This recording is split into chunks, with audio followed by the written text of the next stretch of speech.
Good morning, everybody. I'm so happy to be kicking off day 2 with you all.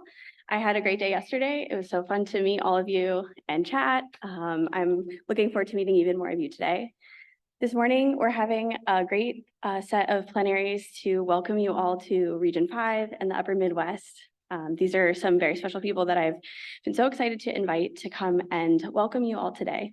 We're going to start with Tara Fong, the Region 5 Water Division Director, and then we will have some tribal voices come after Tara finishes. So I'll start with Tara's bio. Tara Fong became the Director of EPA Region 5's Water Division in April 2020. Prior to Region 5, she was a director at the DC Water, the water and wastewater utility in Washington, DC, where she coordinated a range of projects from the office of the CEO. Prior to DC Water, Tara was a senior analyst at the Office of Management and Budget with an emphasis on EPA water programs and state grants. Tara received a Bachelor of Science in Biology from the University of North Dakota and a Master's of Public Administration in Environmental Policy from Indiana University. Tara.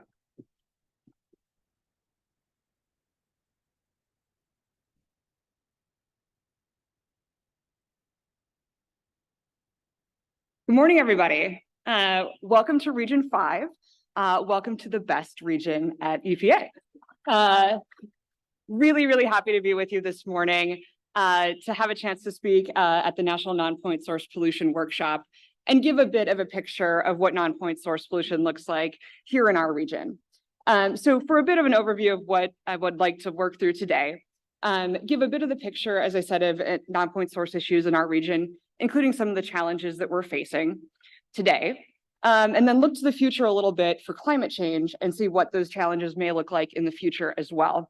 And then how we use the foundation that we've built and the successes that we've seen today to build from that to address those challenges in the future. So thank you for your time this morning. Welcome to Region 5 and happy to chat. So a bit on who we are at Region 5. We encompass 6 states and 35 federally recognized tribes. Each of our 6 states has primary implementation authority for most Clean Water Act programs. So they implement their NPDES permitting, for example. And they also have direct primacy implementation for the Safe Drinking Water Act programs. So they make, set, and enforce drinking water limits within their boundaries. EPA directly implements those statutes within our tribal lands. We have lots of water in the region, nearly 450,000 miles of rivers and streams, and nearly 8 million acres of lakes. That excludes the Great Lakes, which, as you know, are pretty great. And we have some big basins flowing through our region, including, of course, the Great Lakes and the Mississippi River. And important for this conversation, well, we have lots of things going for us in Region 5. We have manufacturing, we have mining, but half of our land cover almost is agriculture. And so with all this water and all of this agriculture, we have lots of opportunity for nonpoint source challenges within our region. So a bit on the picture of nonpoint source pollution across Region 5, and with some caveats on this. So this is built from last year's 303D impaired waters listings and is not a statistical representation because we don't have consistent or require the same types of information to be submitted by each state. But based on what we have collected and what states do identify either as a cause or likely cause on source, we have about 5,000 segments that have been identified as impaired due to nonpoint sources. The 4 most common impairments that we see are E. coli, PCBs, nutrients, and mercury. And some of these may, of course, be double counts as the same segment may be impaired for more than one. So while we have, again, not a statistical representation here, we do see that there are some challenges. We also have, of course, very high quality waters, and protecting those is important as well. So some of the impairments that may have been on the previous slide may be in drinking water. And we focus in our region on both Safe Drinking Water Act and the Clean Water Act. So the SIDWA issues are very important to us as well. Nonpoint source issues can be reflected as drinking water challenges in a number of ways, including exceeding maximum contaminant levels for things like nitrates or other contaminants, causing taste and odor complaints when they reach public water customers, and increasing the cost of treatment, particularly if high suspended solids are in the source water. What we have in Region 5 is a unique challenge with karst topography as well. And I'm not a geologist, but the consistent term that I hear from geologists is Swiss cheese, which makes these areas particularly susceptible for infiltration into groundwater of some of these pollutants. One thing that we have seen in Region 5 that has a potential non-point source component is 2 petitions for emergency action under Section 1431 of the Safe Drinking Water Act in the Kewaunee County area of Wisconsin, and recently, earlier this year, in an 8-county region in southeast Minnesota. We've been working really closely with Wisconsin and Minnesota on these concerns and look forward to continuing to work with them as well. Another both drinking water and clean water issue that we've seen in the region is harmful algal blooms. We suspect these are underreported, but what we have seen is a general increase in reports, frequency, and coverage of HABs across the region. HABs are a visible public health and environmental challenge that can impact local economies as well, particularly in fishing. And the satellite image, the image on the left is from satellites on coverage. There's a gap in the 5-year window there where I guess the satellite went down or wasn't reporting, which, can't control satellites here from my post. But we do see that generally this is going up. We have a lot of public interest in HABs across the region as well. At the end of September, we approved the state of Ohio's total maximum daily load for the Maumee River watershed, which flows into the western basin of Lake Erie that has suffered from extensive harmful algal blooms over the years. We had a lot of interest from the public on this TMDL and some concerns that the measures proposed by the state would be insufficient because 90% of this area is agricultural. And so the state's plan relies on engagement of and participant of farmers and landowners to address and put practices in place that would reduce the HABs.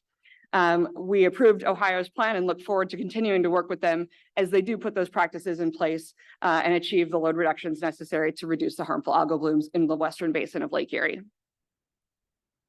So that's a bit on where we are today. And of course, climate change is a present tense and a future tense issue, but a little bit on what we expect to see going forward. In Region 5, we expect that precipitation, both in terms of rain and snowfall, will likely go up. We've seen that already, and an increase in intensity and flashiness of some of these storms. In beginning of July in Chicago, we had 9 inches of rain in some of the Chicagoland areas in a 24-hour period, which is pretty incredible and unprecedented. And so we expect this to continue going forward. How that has translated, just as they say all politics is local, all climate change impacts will maybe local as well. And we've seen some interesting trends over time in the nutrients in some of our areas as well. We have a snapshot here from Wisconsin showing that in certain areas over time they've seen decreases in phosphorus, but increases in nitrates. And we've seen the exact opposite in Illinois. And so we expect that some of this is due to the extensive work of those states to address those pollutants, but some of it may have a land use component as well, as there's more cover crop in Illinois and more animal agriculture in Wisconsin. And so this just goes to show that we will need to be flexible and targeted in our approaches to address climate change and non-point source issues going forward. So we have some challenges. They may increase. And that's kind of a bummer. So what are we going to do about it? Well, fortunately, we have a strong foundation of good programs to build from and really look forward to doing so. It's nice to be operating in an environment where there is money. And so in the 319 program in recent years, we've awarded over $100 million to Region 5 states, roughly $30 million annually for 319. We've also awarded over $1 million just last year to our tribes in 319 that have treatment as a state for 319, and are fortunate that due to the formulas of these programs, we have the largest regional allocation. So we have some money to work with, and that's a good thing. And we're also seeing that the money that we have awarded is being put into place for good projects that are achieving reductions. Some of the most common BMPs that our 319 programs in Region 5 have funded are stream bank shoreline restoration, cover crops, and grade stabilization. And then on the right, we see by year that we have modeled reductions of hundreds of thousands of pounds, excuse me, in reduction of nitrogen, phosphorus, and sediment from these. You see the numbers in more recent years are a little lower, but we expect those to go up as the practices and projects that are funded in those years become implemented, and so those will likely grow. And importantly, this has achieved restoration in a number of areas. So we have seen hundreds of miles of rivers and stream segments that have been restored and thousands of acres of lakes that have been as well. And this is really due to the sustained on-the-ground work of our states and communities in putting the practices and work in place from the 319 monies that we've been able to award. And as folks have been discussing and will be discussing today too, 319 is not the only source of funding. We have the state revolving funds and the non-point source activities are eligible under the Clean Water SRF. A couple of years ago, the bipartisan infrastructure law invested an unprecedented $50 billion into the state revolving funds to improve the state of the nation's water and wastewater infrastructure. And so this is a really exciting opportunity for us to continue the work in replacing infrastructure across the region and investing more into non-point source activities as well. In recent years, our states have awarded tens of millions under their SRF programs into non-point source activities, and we expect these to go up as more bill funds are awarded as well. And then another unprecedented opportunity from the bill that affects Region 5 is the Gulf Hypoxia Program, which awarded $60 billion over 5 years for efforts that reduce the hypoxic zone in the Gulf of Mexico. All of our states, with the exception of Michigan, who is wholly in the Great Lakes Basin, are eligible for this, as are 14 of our tribes, and the majority of the tribes that are eligible across the country for these funds. Under the Bill Hypoxic Program, excuse me, our states will be working to update their nutrient management strategies, doing education and outreach, and additional implementation actions that again will reduce the hypoxic zone in the Gulf of Mexico, excuse me. Our states have been undertaking a number of innovative efforts as well. Just one to highlight here, and I think it was mentioned in a presentation I saw yesterday as well. Wisconsin DNR has an adaptive management program where their NPDES permitted entities can work with upstream communities, counties, and landowners to reduce phosphorus that in the same watershed that would otherwise need to take reductions from the POTW itself. And so this may be an option for the POTW to achieve its permit limits at a more economical cost to them. And this has been a really popular program both for the POTWs and the communities that have been engaging upstream as well. Another innovation and area that we expect to continue working on and grow from is engagement with new communities and environmental justice communities. We'll be doing this even more under the new guidelines that folks were discussing yesterday, but our states and EPA have been doing this as well. Illinois has a request for applications that requires 35% of the work to be done in environmental justice areas. And one that we in Illinois have been working really closely with is the community of Cahokia Heights, Illinois, in the southern part of the state.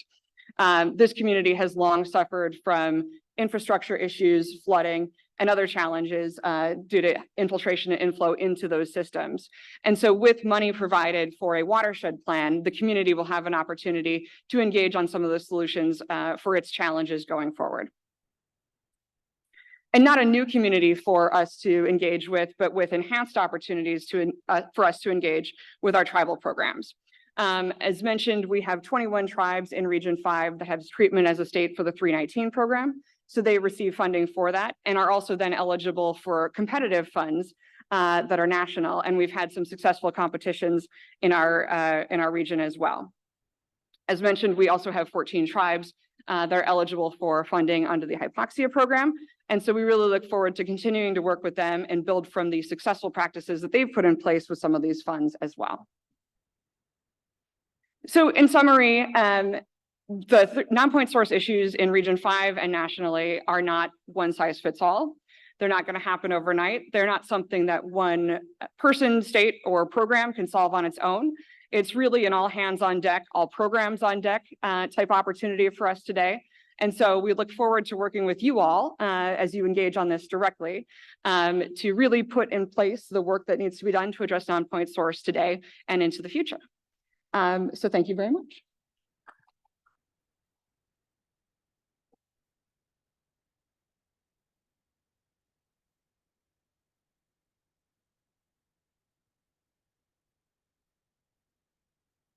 Thanks, Sarah. And I think we're going to do questions at the end. Do you mind if I just...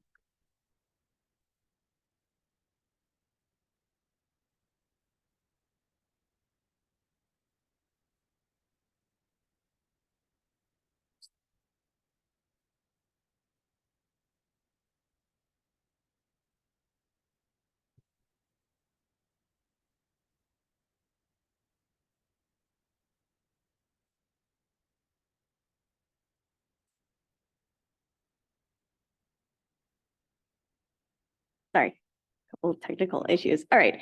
So the next two speakers are some of our tribal plenaries today, and they are from White Earth Nation and Shakopee Mdewakanton Sioux community. So I'll invite them over, and Jenny Sirota, who is the water resource scientist, will be introducing them. And before they speak, I will be presenting them with a gift of tobacco, which is customary for invited speakers to be presented this before they speak.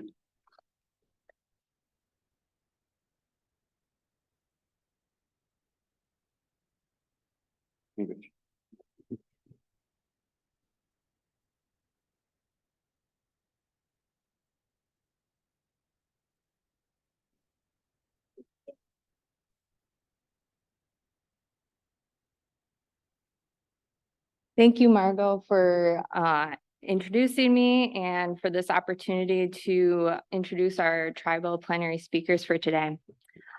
Here we have with us Cindy Milda. She is a community member and currently serves as the Cultural Outreach Coordinator for the Shakopee Mdewakanton Sioux community. Throughout her career, Cindy has served in many different capacities for the SMSC, from bingo packager to chairwoman of the Board of Directors for Little Six Incorporated, and the chairwoman of the Community Education Committee. In addition to her current role, she has furthered her engagement within the community by serving on several work group committees, including the Health, Wellness, and Safety Work Group, the Education Work Group, and the Natural Resources and Infrastructure Work Group.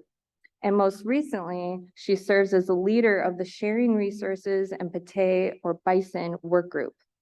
She also is involved in multiple statewide organizations that promote Native American culture, history, and language, including the Minnesota Indian Education Association Board. Amazingly, in her spare time, Cindy is an accomplished seamstress and bead artist. She has a passion for teaching others to sew, gain confidence in sewing, and continuing traditional ways among community youth. Cindy is a fierce promoter of tribal issues in Minnesota and has established many collaborations over the years. We also have Eugene Summers here with us today. He is an Ojibwe leader from the White Earth Nation. He began his career in 2012 as an entry-level employee at the nation's gaming enterprises. Over the years, Eugene's passion for preserving and promoting Ojibwe history, culture, and language led him to become a respected educator in these areas. He furthered his impact for the White Earth Nation in several other roles, eventually leading to the tribe's Economic Development Division. Eugene's efforts in propelling his nation's economy forward include advocating for the nation's entry into the cannabis industry and promoting investments in broadband infrastructure and other utility services. He also played a pivotal role in establishing the White Earth Tribal Utility Commission, contributing to the sustainable growth of the nation. In 2022, Eugene's exceptional leadership and dedication were recognized as he was elected to the White Earth Tribal Council, where he became the nation's youngest executive officer. With his commitment to his culture and his community, Eugene continues to be an inspirational force for positive change and growth.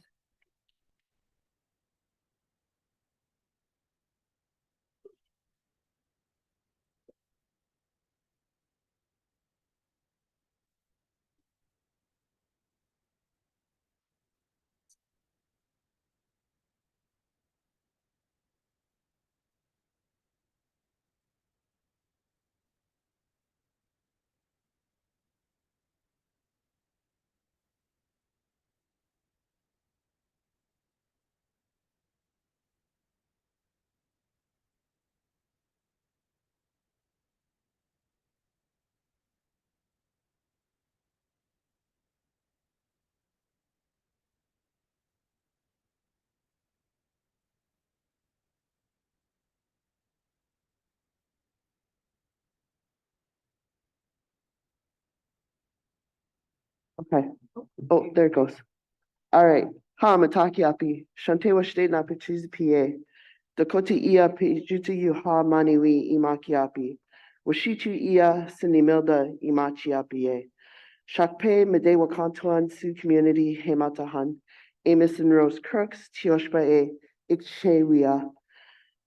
How we introduce ourselves in the Dakota language is, and what I said was, hello, my relatives. I greet you with a good heart and a warm handshake. My Dakota name is Walks with Medicine Woman. My government name is Cindy Milda. I come from the Shakopee Mdewakanton Sioux community and from the family of the late Amos and Rose Crooks. I am a common woman, nothing more. And really I am, it's how we live our lives and things like that. I'm no better than any of you out here. I may have a little bit of knowledge, but not a lot. But that's just how we introduce ourselves. Some have different ways of doing that and stuff like that. My relative, my Schnaab relative, no, my Nishnabé relative, he has different ways of doing that. And that's how we are as just the different tribes throughout Minnesota. And across the nation, as well, is we all have our different introductions and stuff like that. But one thing, that I want to talk about is, our tribe we were federally recognized in 1969. And through that, it was through a bunch of land grabs and treaties and everything like that. The first treaty in Minnesota was 1805, Pike's Treaty, and that was to take the area that is like our birth area is what we say, Bedote. So it's where the Minnesota and the Mississippi cross or come together. That's the land that the government first took. And then through that, it continued on. And our last treaty was 1958. And that took all of the land except for where Upper Sioux and Lower Sioux are. And Eugene will show a slide on the maps of where all the different tribes are in Minnesota. But yeah, so we're the youngest tribe in Minnesota, and that was because of the federal government, and divide and conquer and everything else like that. But yeah. So a lot of people, they don't realize that Dakota people have wild rice. Piscine is what we call it, piscine, P-S-I-N. We do have wild rice. Wild rice, and I talk a lot about wild rice because you know what? We found it 3 years ago on our land. Jenny did. Jenny and another coworker found it on our lands 3 years ago in Shakopee. So it used to grow all the way from Canada, all the way down into Iowa. Through farming and contamination and pollution and everything else, we have not seen it for a long, long time. So 3 years ago, it came back. We found it. Jenny found it. She included us all in. This year was our biggest harvest for wild rice. And I can say this now is we have better wild rice than white earth. And if that's always like a running joke between the Anishinaabe people is they have the better rice, which tribe has the better rice. But now as Dakota people, we can say that as well, and tease them that now we have better rice. So this is my husband and I out this year, doing it and getting it and everything like that. And actually it was kind of a last minute type thing because I don't swim. I'm not a swimmer.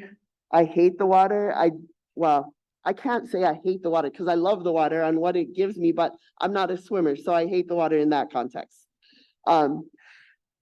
Never learned my whole life, never learned it. And I know it's never too late to learn, but someday I will.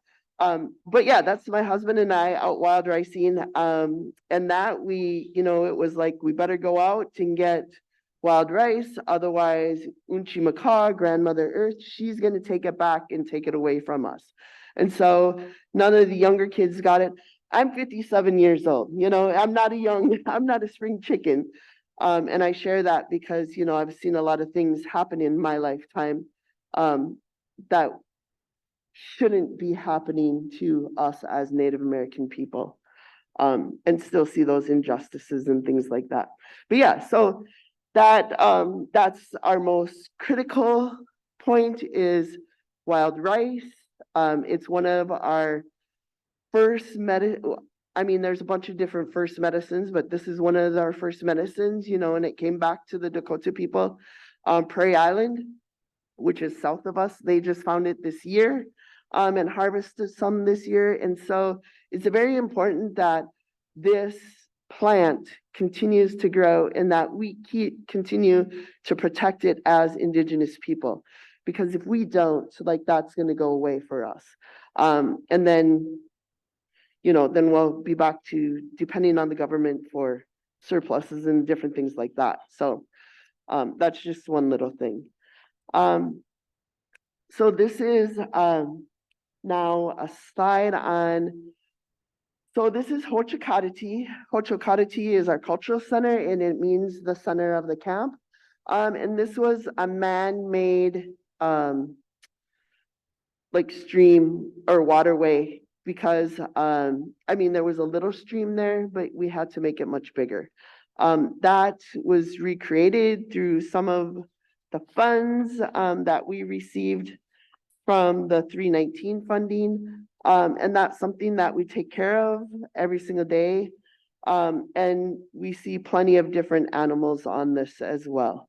And then our prairies, our prairies are always very important to us because the ecological system that it brings back to the tribe has been very beneficial to us. And also bringing back the pate, the bison. So Shakopee is bringing back bison sometime happening this month. I can't tell you exact date because we don't know ourselves because it's all on depending on Saskatchewan. They gifted us 25 bison. We're not taking the whole 25 bison because what happens when you have 25 bison? Well, the next year they're going to multiply, So, and then multiply. And we don't have the land mass to sustain a very large herd. And so what we found in our prairies is different butterflies coming back, different birds coming back. Everybody says the monarch butterfly is becoming extinct. On the reservation, it's not becoming extinct. We have butterflies, the monarchs everywhere. And it's really a beautiful sight to see. But these are just some of the things that we do. This was our anise hyssop kind of overtook our little planting areas. And so this was, how are we gonna sustain this anise hyssop, but also the rest of the plants in these gardens. And this is along Hochokatati where I said, but this is just us taking the medicines down because anise hyssop, I don't know the Dakota word for it. And I'm still learning my Dakota language as well.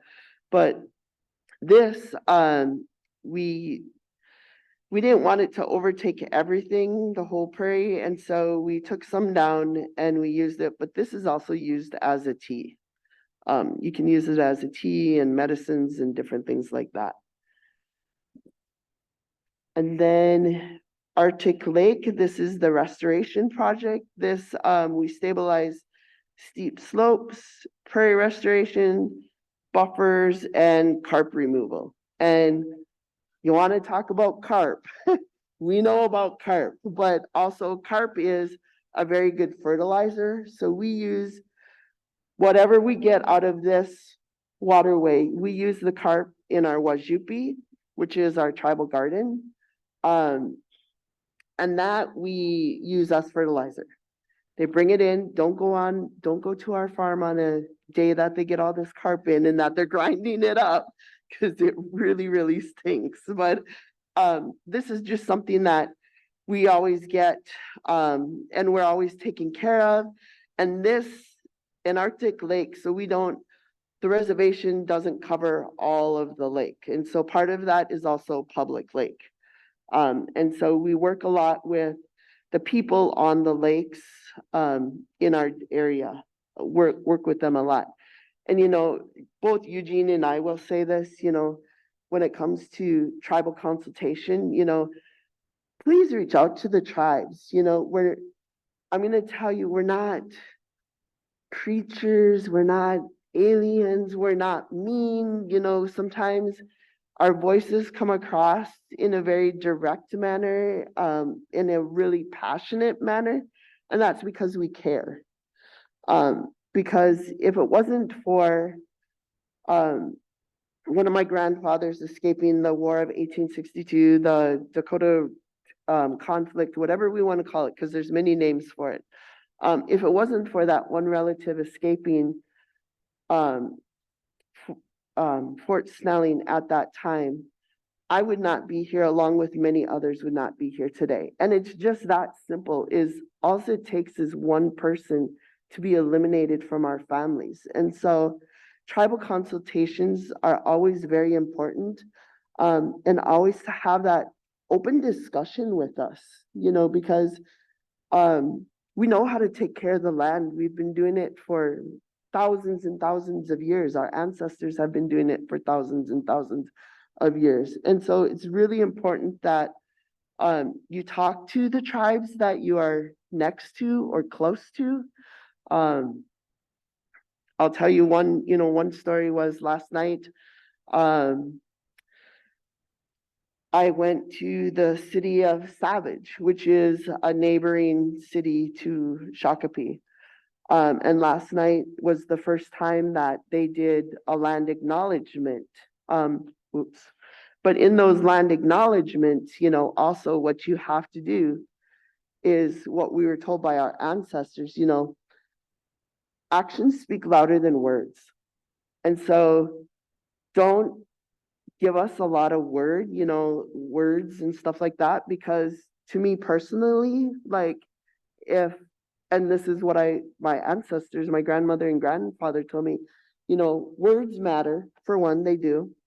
But also, if you don't hold up to your word, then it means nothing. And so also, what action are you doing? What action are you doing to keep your word? And so that really means a lot to the tribes and what you have to offer us as well, and like Margot, she gave us that tobacco. That's starting this in a good way and starting us off in a good way. And that's something that we've been taught, that I've been taught as a Dakota woman, is always offering that tobacco, starting this off in a good way. That's always how we want to start things off every day. And then what I will say, about prairies too is, and I know I'm going back a little, but everything always goes in a circle. How I talk and stuff, everything goes in a circle, and sometimes I have to go back a little bit. But our prairies offer us a lot of different medicines, and one of those medicines is sage. And I'm not talking about like the California white sage. It's actually the prairie sage. And if you all know, and if we all go back in time, sage is a natural cleanser. So my husband and I burn that every morning, and that just cleans out our house and everything like that. Obviously, you can't tell right now because I'm sick, and if I did it every single day, I probably wouldn't be sick. I don't know. It's just a cold, but but we do practice those, practice our culture and our tradition as well. And so I really, I really advise each and every one of you, to reach out to the tribes that you are closest to, and just start to learn about them. We have a lot of knowledge that we would love to share with each and every one of you. I mean, Eugene and I could probably talk all day long on not only our history, but our culture and our traditions and different things like that. And doing that. But this last slide, and I know I can carry on, like, honestly, I can go on for days and days and days, just talking about different things about the tribe. Because I've born and lived out there my whole entire life. But our last slide is the 319 project helped with this. It was the iron sand filter to remove phosphorus from incoming water. So this is, it looks like just a big, ugly, muddy water area, and it kind of is, but it's our filtration system as well. And so, you know, I do have to say that I thank Margot, you know, for inviting me, Jenny for helping out, teaching me the different things, because she has in the last 3 years taught me a lot, you know, about our piscine and about our wild rice. And I do a lot of talking about the protection of that wild rice, because if it came to us 3 years ago as Dakota people down in the southern part, I guess central part of Minnesota, it can come other places as well. People, if you don't know what it looks like a weed to most common people. It's not a weed, you know, and that's what I say. A lot of these weeds that we look at are not weeds, they are medicines. And we have to get back to thinking that way. You know, we don't want our yeah, we want these immaculate green lawns and everything like that. But if we go back to our original ways on how, especially in the southern part of Minnesota, you know, the prairies, because we're on the edge of the prairies and the woodlands. If we go back to that part, you know, that prairies, that offered us a lot of different ecological benefits, but also for the plants and animals as well. And our waterways, you know, also our waterways. Look at Minnesota, you know, the land of 10,000 lakes. And I think there's like 12,000 or 13,000, something like that, you know, that needs a change. You know, we're not the land of 10,000 lakes. We need to be the land of 12 or 13,000 lakes, whatever we actually are, you know. But yeah, but I talk a lot, you know, about wild rice because it's important to us. You know, along with the wild rice is also, it's called Teamsina, is the prairie turnip. Lewis and Clark discovered it. It was the white apple is what they considered it. It's a root. It's actually a root. And that also came back the last 3 years. And we've been planting that for the last 25 years. And so a lot of these plants are coming back to us, and we have to look at why are they coming back to us? Same as the water, you know, the water. Why are we cleaning the water? Why are we getting it better? Easy, because we want clean water. We need clean drinking water as well. And so this isn't just an indigenous fight. This is all of our fights. It doesn't matter what race, what color, you know, anything, what sex we are, it affects each and every one of us. And so I want to thank, you know, everyone here today for giving me this time and explaining a little bit about who we are and what we're doing with our 319 funds and how we're protecting, preserving, and also restoring some of these lands on the reservation. So Wopida Tonka, a big thank you to each and every one of you.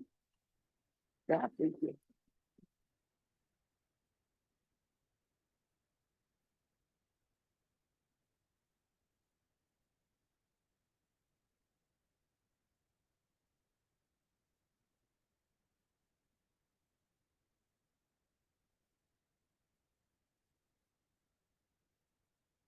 Well, oh, so one thing I just wanted to add, I should have mentioned it when I brought you all up here. SMSC has had a 319 program for a very long time, and White Earth is coming into the program very soon with the Gulf Hypoxia funds that Tara mentioned. So that's like a really interesting, and we're really excited to be welcoming so many tribes into the program. So.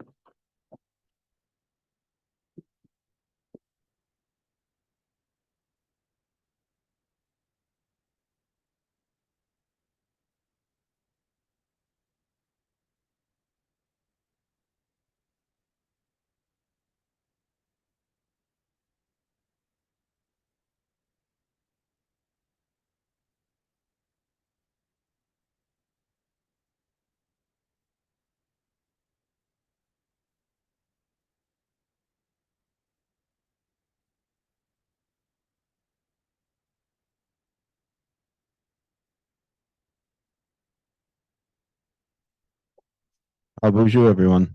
So we're getting set up now, but yeah, I met Cindy last spring, I believe, and it was during our spring fishing harvest, and at the time, I think I was barefoot, and I went into I was asked to make some wild rice knockers, which is a traditional tool we use to harvest wild rice, and she came up to me and gave me her card, and then I think later that day I went back home and I got dressed up, and then I opened up the conference as the tribal council member, and she was looking at me real weird.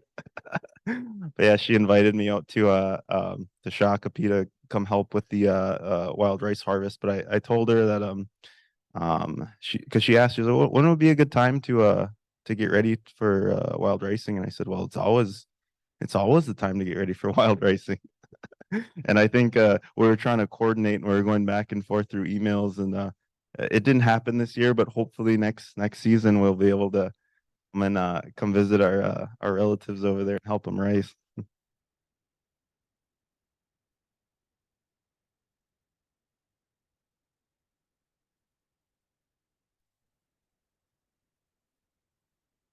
Are we good? Okay, well, oh, perfect. Okay. Bonjour, Minogijigad and Dinoe Maganatug, Ogimagijik, Panes Indigenous Wabashi and the Dane, Gawababi Gani Kug, Dunchiba, Manoman and Da. Welcome everybody. Welcome to Minnesota. My name is Eugene Summers. I'm the District 2 representative for the White Earth Nation. And I was asked to speak today just to talk a little bit about, White Earth Nation and some of our relatives here. So I got a couple slides. So in the top, it could be your top left corner, that's our Lieutenant Governor, and she's actually a citizen of the White Earth Nation. Her name is Peggy Flanagan. And then in the middle there is our fearless leader, that is our Chairman Michael Fairbanks. And I didn't want to scare you guys, so I used that picture with our kids. Usually he's wrestling buffaloes, so. But one really important history about Minnesota is the formation of the American Indian movement here in Minneapolis. So what that was all about, so me and Cindy, we didn't always get along, right? So there was a lot of Dakota and Ojibwe conflict. And one thing that I realized, learning about the American Indian movement was it was really one of the first times that the Anishinaabe and the Dakota people came together and to to fight back against the forced assimilation and a lot of the federal legislation that was aimed at displacing them and taking away their land and their resources. So I always like to acknowledge that happened right here in Minneapolis, and that black and white photo right there, that's actually that actually happened in my best friend Curtis Rogers' grandmother's basement. So we're not too far removed from that time, and we've definitely came a long way. But I just wanted to acknowledge that history there. And then the bottom there, we have some folks wild ricing the traditional way. So it's with a push pole and some wild rice knockers. And then the other photo, I really like this one because it's actually some White Earth tribal members exercising their usufructuary rights in the 1855 ceded territory. And that boat behind them is the DNR trying to arrest them and take their net. So we've come a long way. We've come a very long way. So like I said, there was a lot of conflict between the Ojibwe and the Dakota. And one reason is because we're actually I don't know how you would say, would you say a refugee or would you say something like that? So traditionally, the Anishinaabe come from the East Coast, and we're real beautiful people, But anyways, there was it's called the Seven Fires prophecy. So essentially there was a being that came out of the water, and he came to us and said that, you guys need to move west or else your nation's going to cease to exist. And he said, well, it's going to happen. Well, he said, there's going to be a pale-faced race that's going to come, and they're going to want you to adopt their ways, and you're going to lose yourself and you're going to lose your people. So there was a lot of, conflict at that time, and what we should do. A lot of people wanted to stay, and some did stay. But a majority of us, we took off on our migration. It started at the Gulf of the St. Lawrence. So we took the St. Lawrence River all the way to Lake Superior. And I guess one of our questions to that prophet was, how far do we go west? How do we know where we're gonna go? And they said, keep moving until you find the place where the food grows on the water, and that's Monoman wild rice. So we made 7 stops. So at every stop, folks got upset because we would stop and we'd said settle, and he said, you know what, we can't find the food that grows on the water because this is now everybody's walking on foot. You got to remember that. And there were stories about when the Anishinaabe would come through other territories and other nations. They said they would see the campfires from miles and miles down. And so when we'd find a good place to rest, we often wanted to stay. But if we weren't getting booted out by the nations that were already there was a prophet came back and came to see us, and he said, hey, you guys need to keep going west. So we did. We packed up and left, and we packed up and left, and we did that 7 times. So where we actually found the first wild rice was in Sault Ste. Marie.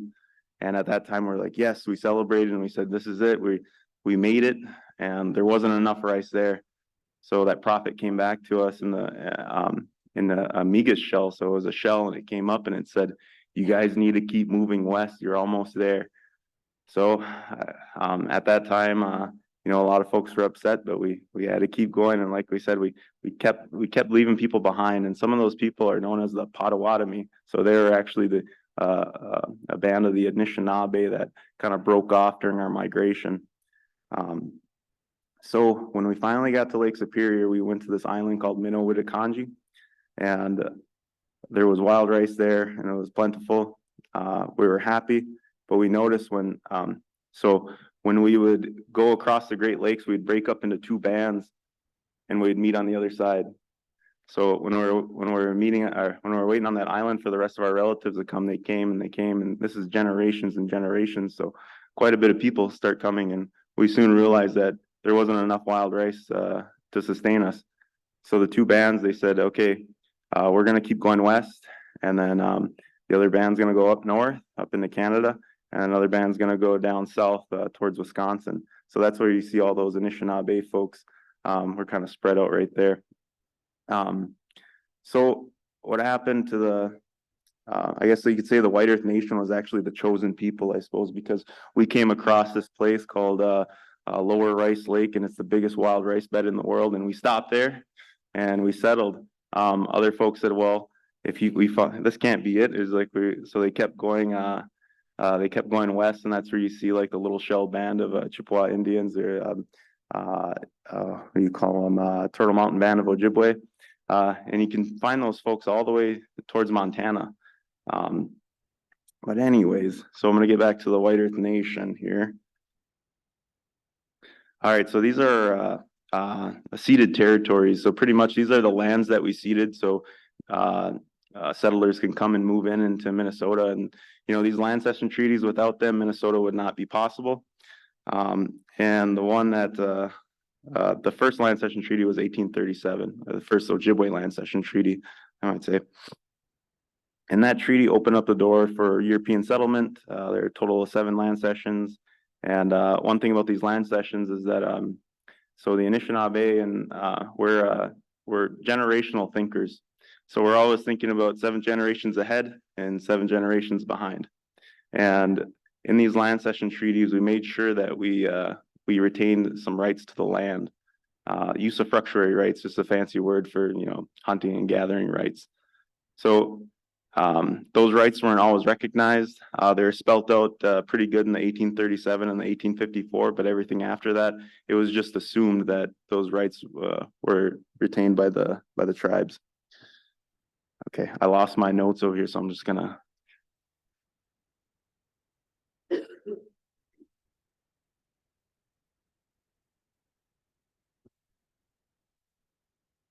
All right, so yeah, we have all these land cession treaties. So so the fact that we have these land cession treaties actually gives you folks the right to be here in these territories. And From our understanding, how it was told to me is that, you know, we're bringing these folks in and we're living with them. That's how the agreement was. Didn't really work out that way. We had a lot of, so another thing to note is that, you know, Dakota and Ojibwe people, we didn't have a sense of land ownership. It was a sense of land stewardship. So the lands that we took care of, we usually settled there. Or, you know, I heard this one thing from an Aboriginal guy, and I always steal it from him. It's like, we always were and we always will be the original people. And I always like to say, you know, the Anishinaabe people, we always were and we always will be the caretakers of the land. So a little bit of history. So 1867 was when the White Earth Nation was established, and then there's a lot more Ojibwe bands, and there's 4 Dakota communities. So our tribal nations are the White Earth Nation, Leech Lake Nation, Fond du Lac, Mille Lacs, Grand Portage, Bois Forte, and Red Lake Nation. The Indian Reorganization Act in 1934 gave us a kind of cookie cutter constitution that all tribes had to abide by. It was kind of a better, I wouldn't say a better way, but it was, I guess it allowed better communication, because representation back then, it wouldn't be just me here, it would be all of my people here. We'd fill the room, and one thing, you ever heard of the term Indian time, when people are like late or things go past the allotted time? Indian time is actually something that it's you know, it's done when it's done. If someone was to give a ceremony, that ceremony would not be rushed, it would not be delayed, it would be done when it's done. So there's no really sense of time. But anyway, so the Indian Reorganization Act, it started the groundwork for the Minnesota Chippewa tribe. So there was an Indian agent, and I can't remember his name, but I guess he was a big lazy guy. And what he wanted to do, instead of each tribal nation getting their own constitution, he wanted to consolidate them all together. And he was successful at doing that with 6 of the 7 Ojibwe tribes, and the one that resisted was the Red Lake Nation. And my family comes from Red Lake and White Earth, so that holds real special to me. And if you guys were ever up in Red Lake, you would notice there's not a Indian time. Anyways, okay. I want to talk about some of the assimilation tactics. So the Nelson Act. So like I said, there was no concept of land ownership. So a lot of the lands that we had was held communally. So what the Nelson Act did, it came in and allotted those lands up and gave it clear title to Indian owners. And at the time, White Earth was very rich in lumber and timber, and there was a lot of corruption going on. So if you can imagine, like oil companies nowadays, how they you know, they get the resources by any means, and this was happening in White Earth with the timber companies. There was a John Hinton. He was an Indian agent. He came and he did a blood roll because, and I think it's still today, if you're a full-blooded Indian, you're considered mentally incompetent, so you're unable to handle your own affairs, and you need a what do you call it, a ward of the you need someone to handle your affairs for you because you're incompetent. So John Hinton went to White Earth, and he said, oh, well, there's 100 Indians here and 90 of them are full bloods, so only 10 of them can sell their land. So less than 3 years later,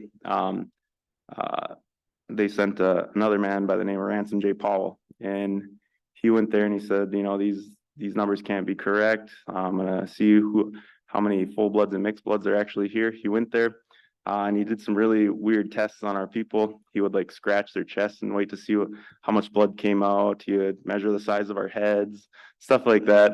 And what his report came back as is that there was only 10 full bloods and 90 mixed bloods. So and those are just fabricated numbers. I'm just using that as an example, but a large amount of people were now considered mixed blood, and their caretakers, the people that handle their affairs, were now setting themselves up to inherit or to sign over their rights to their land. And that was a really big issue. So if we fast forward to 1986, there was this thing called the White Earth Land Settlement Act, and what brought that about was the clouded title to the land in White Earth. So a large amount, I would have to say, it was about 95% of the land was held in clouded title. So when these farmers would go and try to get loans on their property, the bank would deny them because there was no clear ownership. This was a big issue. Congress got involved and they passed the White Earth Land Settlement Act, and that pretty much legitimized the theft of our land, and we're left with 5% of our land. Let me go back. But today I want to say that, the White Earth land efforts, we own about 12% of the land today, and we're constantly buying our land back. And there's about 830,000 acres, so 5% of that is what we're left with after the White Earth Land Settlement Act, and we're about 12% today. So we're always talking about go where the food grows on the water, right? So this is it. This is Monoman. This is our state grain. This is what we traveled so far to get. And like I said, this is a healthy crop. Right here, you can see it's kind of rice as far as the eye can see. And this is what we're here to protect. And I think, each every one of us in here, we all have a duty to, protect and preserve the land. And that's exactly what the White Earth Nation is doing. So there's been some conflicts about concentrated animal feed operations on our lands, and in our third district, there's actually an impaired groundwater, and it's so bad that folks in that village can't even drink the water, and they won't shower with it because it's just people get sick. So we noticed it, and we're now collecting data, and the tribal council actually did passed a resolution to put a moratorium on any new animal feed operations, and we're getting a lot of pushback on it now. But I can say that thanks to I just want to acknowledge Zoe Keyser here. She's our environmental protection analyst, and because of her work and her team's work, White Earth Nation was able to stop 2 new animal feed operations. So you guys.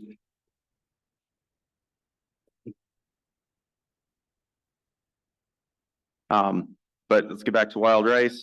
See some of these photos here. The first big one on the left is me taking some of my students out. We're just harvesting rice on a smaller rice bed. And then the top one is some more of my students. That's kind of their harvest. That was only a couple hours. Usually you have to be out there all day to get a boat full, like you see on the far right. And that little guy on the bottom, I just wanted to acknowledge him because I remember we were at rice camp, and this little guy he was real quiet, real shy, and he was just on his mom's lap the whole time. But then once we start getting in the canoes, he was like the happiest I've ever seen him, and he was jumping around. It really brought him to life, and I just think it was just being around that culture and just being in a good space like that.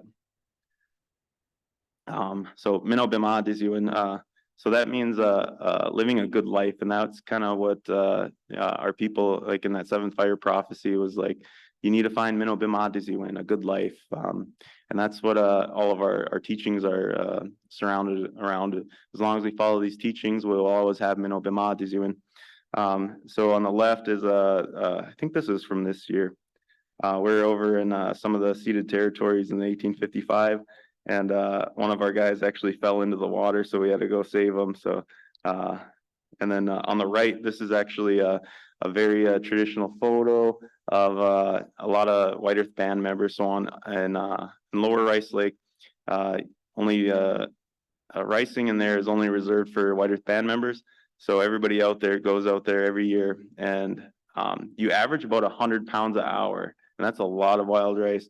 And the price of wild rice right now is $6 green. So if you can knock 100 pounds, that's $600 an hour. So, but this is always I guess it's a very good event every year. Everybody looks forward to it, and I think this year we brought in a record 200 and I think it was like 260,000 pounds of wild rice, and that in turn that put, I think it was like $1.3 million into our local economy. And then Cindy was talking about tribal consultation and how important that is. So, we're talking about wild rice and how plentiful it is. Tribal consultation is also very, very, very important because when it doesn't happen, bad things happen. Like I said, we're the original caretakers of the land, and I don't care what agency you are. You haven't been here as long as us, and we know it's best for us. But this is what happens when tribal consultation isn't done. This is our lower Rice Lake. A lot of people get emotional when they see this one, so I'm gonna try not to look at it. So like I said, I started off talking about our prophecies and our migration story, and actually those prophets said, you're gonna cease to exist. You got to find the food that grows on the water. If we don't find that food, we're no longer gonna exist. So that's why tribal consultation is very important, and like the work you guys are doing is very important, so we can preserve stuff like this and prevent stuff like this from happening. So a little backstory on this, the Minnesota DNR failed to do tribal consultation when issuing water permits. They issued a water permit to the Enbridge company to build a road so they can get some equipment into their work site. And they didn't consult with us, and they start draining a lake close to Lower Rice Lake, and it impacted the water level so bad that it caused a total crop failure. And you won't hear a lot of this stuff. You won't hear it. But I tell you what, as long as I hold this position, I will I'll remind everyone of what happened and why we need to consult with our tribes. But I want to leave you guys in a good way, so I'm just going to go back to these kids here. But I just want to say miigwech for having me, and I really appreciate all you folks here, and and the work you're doing with the tribes. It's very much needed, and I think we all have the same vision. So I mean, my long-term plan for White Earth, starts 7 generations back and 7 generations ahead. So I'm looking at preserving, all of our culture, all of our language, and all of our traditional practices, so our kiddos can have access to that, and so our people can, once again be one of the largest nations. So that wraps up my time here, and miigwech miyo.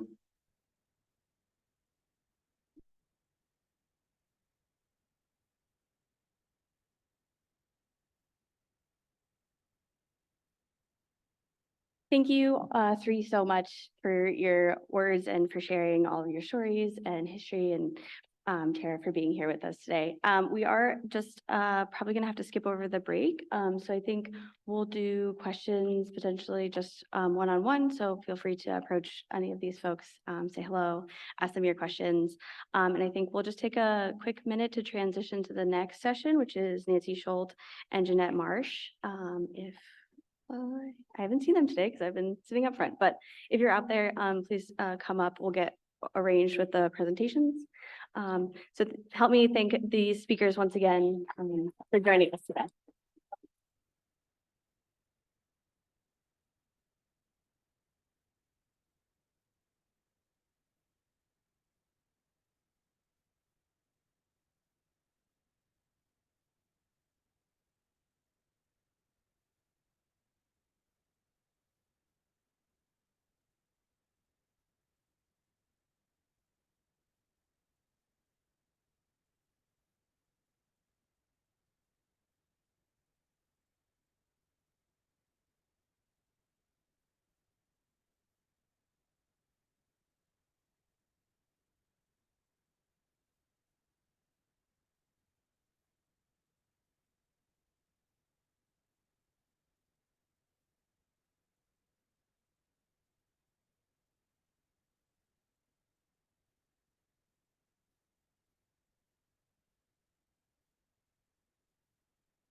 Working?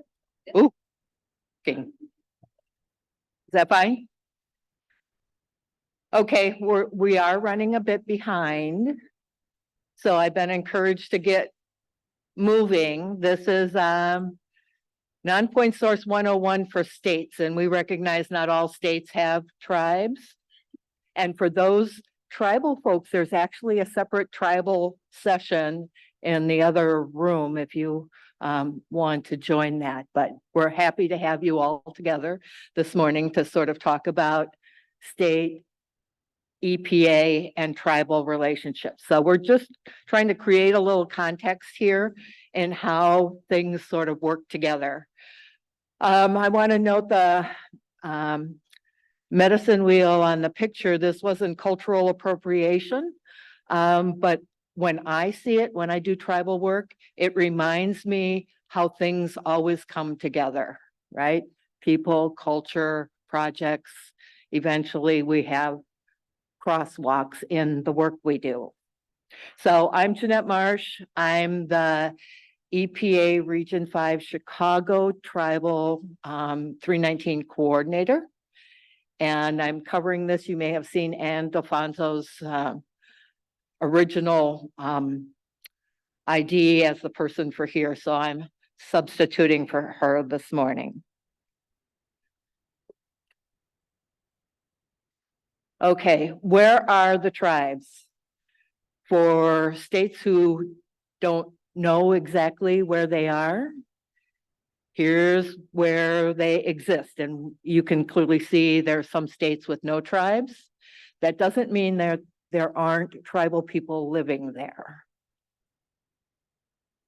Okay, my objective is to simply increase your understanding and context in which tribal governments and EPA programs and regions sort of work together, including when we work with the state implementation to recognize the progress of the program. So it's important that you recognize that as citizens in this nation, we have kind of dual or multiple roles, right?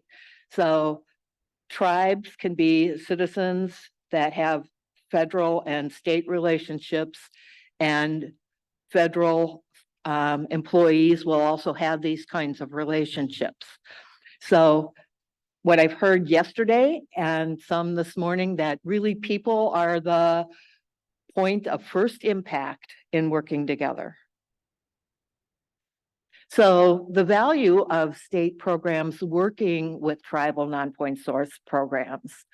You know, states don't have jurisdiction on those reservations or trust lands, but we know that the tribal 319 programs have the same kind of structure that states went through. So they have management plans, they do monitoring, same kind of things. They also have local water quality data, and in Region 5, all of our tribes have 106 programs, the monitoring program. So we know they have data. And they also may have relationships with other agencies who you're used to working with. I think we heard in some of the tribal sessions yesterday, NRCS actually has tribally placed liaisons that are in their offices and willing to help. That isn't a universal thing, but it can and does happen for various entities. But one of the differences is every time they come in for a Clean Water Act program, they have to do a thing called treatment in the same manner as a state, or similar manner, pardon me. Similar is a key word here because it isn't exactly how we treat states, but pretty close. Because states don't have TAS process, right? So this is like a separate hurdle to coming into the program. So you have to submit an assessment report and a management plan, but this TAS document also has to be part of the process. So that comes in under Section 518, Clean Water Act, and was in the amendments that came in with the 319 program. So it was 1987 when tribes got the program to do Clean Water Act programs. So they hadn't been doing water data and other kinds of things under the Clean Water Act until 1987. So the non-point source management plans are just like state plans, 5-year cycle, publicly noticed when they come in. And we expect that same kind of work level. Staffing is always a challenge for tribes, smaller land mass, and I've heard multiple times how difficult it is to get staff not only recruited, employed, but get them to stay, given the kinds of funding levels that tribes are able to offer. It tends to be a training opportunity for new graduates, and then they move on. So it really creates program problems. Currently, nationally, there are 215 tribes in the program, however, under and with 330 tribes sort of eligible. You have to have reservation or trust land, and you have waters that pertain to the waters of the tribe. So not all tribes are invested in that way. So Alaska Native villages are not part of that assessment. And I want to talk a little bit about funding. It came up for states. States are always looking for more funding. Tribes are always looking for more funding. We did do that increase for them over the last couple of years. And it's now sort of a sliding scale depending on the reservation size from 45 to 70K. But before that, it was 30,000 a year for small tribes and 50,000 a year for larger reservations. And that number hadn't changed in more than 15 years or 20 years, something like that. So, and that's teeny tiny money. So if you were getting 30K 20 years ago, certainly 3 years ago, if that's all you were getting, you weren't able to do or implement very much out of your non-point source management plan. But there is an opportunity then for competition. And we do run an annual competition. You can apply for up to $125,000. But when you think about how states run their programs, so you have program funds and then you have implementation funds, they don't get enough to make that distribution. So basically their base funds are like what we would see as program funds. And the way they get implementation funds is to compete for them. States don't have to do any competition like that. We just make that allocation. And for tribes, state guidelines don't apply. So while we talked yesterday about the new guidelines coming out, it's going to be states and territories and not for tribes. Although we're looking now at the tribal handbook and maybe making some adjustments because of the guidelines that we've done for states. But because of the size and the funding for tribes, that it makes it a different kind of challenge. They also don't have to do the grit skirts thing, except for competitive. So I'm going to say both because that way I'm not offending anybody, I hope. And so we've had to actually train them on grit skirts entry. So they do the same thing as a state would do, but on a smaller scale. Keep in mind that funding level. And then they participate in a bunch of EPA partnership councils. So it's not just asking them to take on the program, it's getting them involved in some meaningful discussions at high levels. And here's a list of the partnership groups. And Nancy will mention at least one of those, right? So there's a National Tribal Operations Committee, or NTOC. There's a National Tribal Caucus, a National Tribal Water Council, and then there's a bunch of regional regional tribal operation councils, RTOCs. And every region meets independently with their own folks on a schedule that's determined by the region and the tribes in that region. There is also a ORD, National Tribal Science Council. It didn't sort of make it in, but it has multiple activities related to all things Office of Research and Development, including water. So when a state starts thinking about how to engage, and our guidelines are going to include some encouragement for states to engage with tribes. While we know some states have been doing and are doing a pretty good job of working with their tribes, I know this might be fresh for some states to tackle. So how to get started here? First of all, in your state government somewhere, there might be a tribal liaison. And you should find that person and have a discussion. So it's internal to your own staff and strategies. Every EPA region has a Tribal 319 coordinator.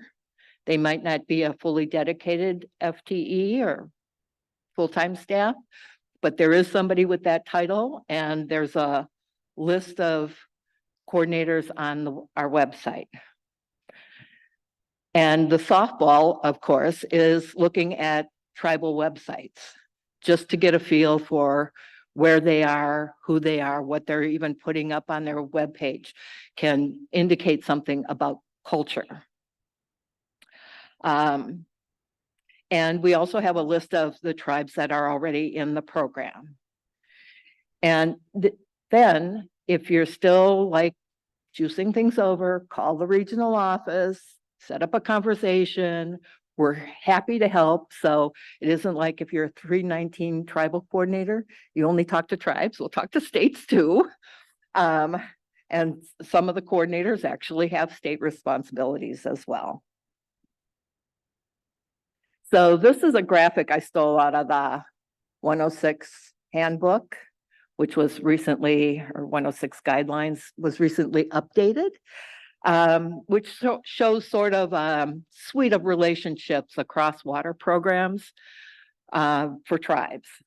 So they put 319 kind of up in a corner, but of course it always starts with data and water quality information.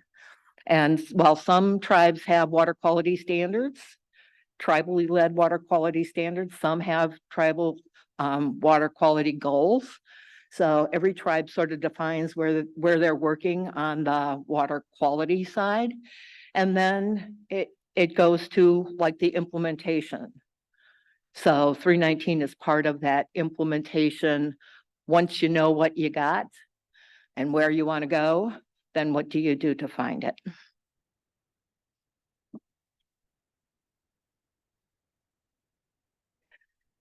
So now my, sort of human emphasis here. Each tribe is unique, even within their own bands. So we heard about the Anishinaabe and where they fell out and became Potawatomi. So don't assume just because you know what Ojibwe means that any particular Ojibwe tribe, you can treat them all the same. That would be not a good approach. They have, of course, much smaller environmental departments and reservation size and treaty rights. We heard about that a little earlier. You can't really expect full buy-in and participation after one meeting or conversation. On the federal side, we think if we pick up a phone and call somebody and ask for something, that it'll just happen. So you have to manage your expectations when you're dealing with a tribe. Decisions may need to be presented to several levels in government when you're working with a tribe. So we heard in a discussion early this morning about states needing permission for different things. So you may need something from your fiscal, travel out of state, becomes a complex thing. Tribes too have the same sort of issues. So while they may be able to do application off their desk, it may have to go through their management in their natural resources area, and it may have to go to tribal council. Those tribal councils are elected officials. And only then can they enter the competition or the grant cycle. So be mindful that they need those steps too.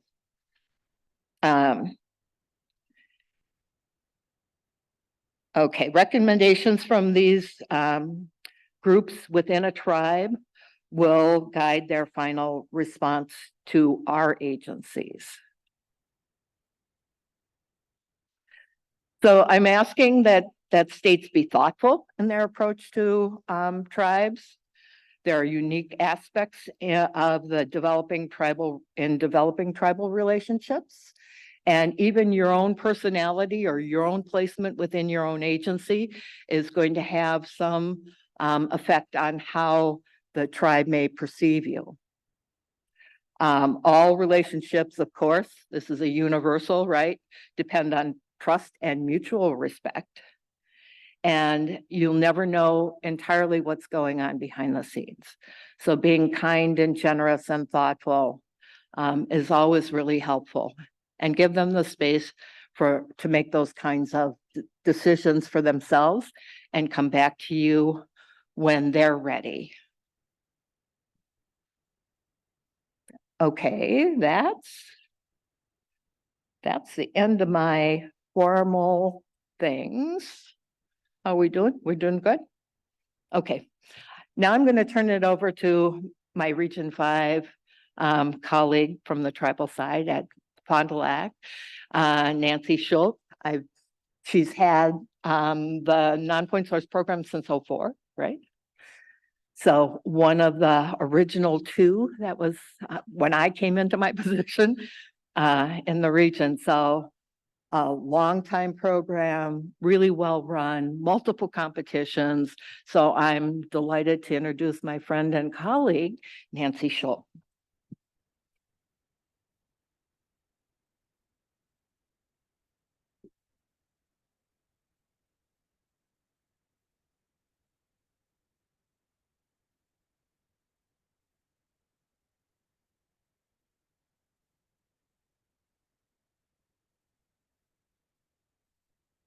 Miigwech, Janet.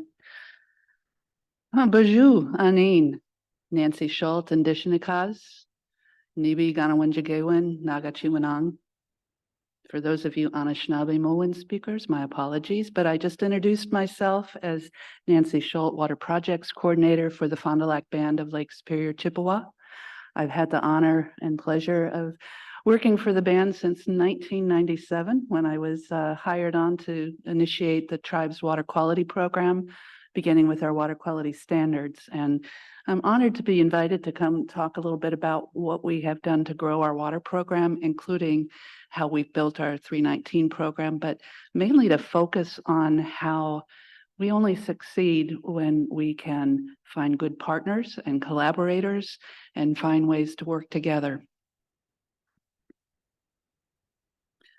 So if you're not familiar with this part of the nation, you might remember the map, the migration map that Eugene shared earlier this morning about the Ojibwe migration from the East Coast out through the Great Lakes system. He talked about the island where they found themselves at the very tip, western tip of Lake Superior. That is the Fond du Lac homelands. The Nagachiwanang means the place where the flowing water stops.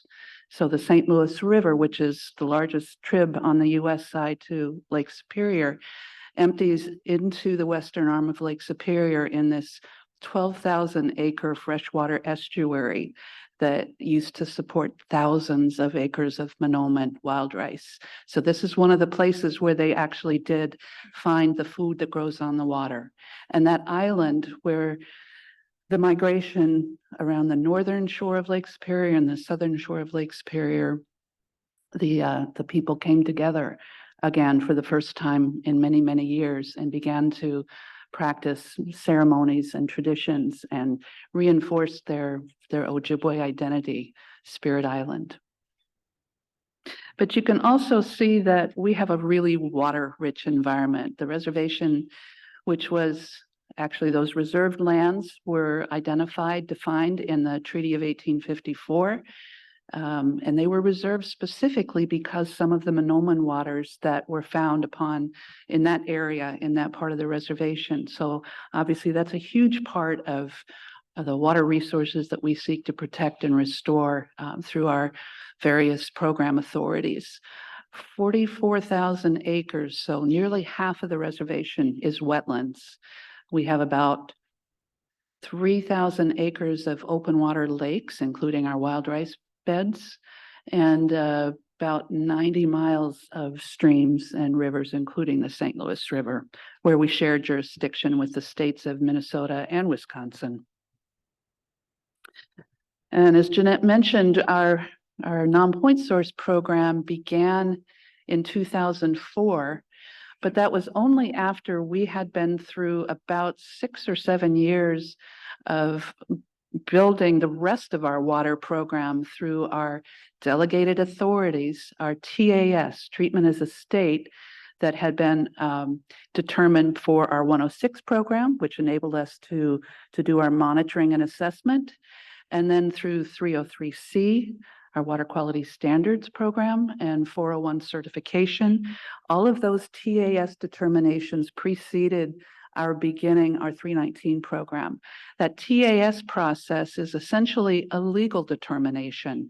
You have to demonstrate that you are a federally recognized Indian nation, that you have a substantial government and administrative body that carries out those sorts of duties and authorities, and that you have the capacity staff-wise to be able to implement that. So it truly is a legal determination that really ought not to be challenged. And it's always been a big mystery to me why, after being approved for TAS for one of those Clean Water Act programs, we have to continue to go back and apply for TAS to assert our authorities across other parts of the Clean Water Act. But we do. And in order to initiate our formal 319 program, we had to have that TAS application completed and submitted and certified.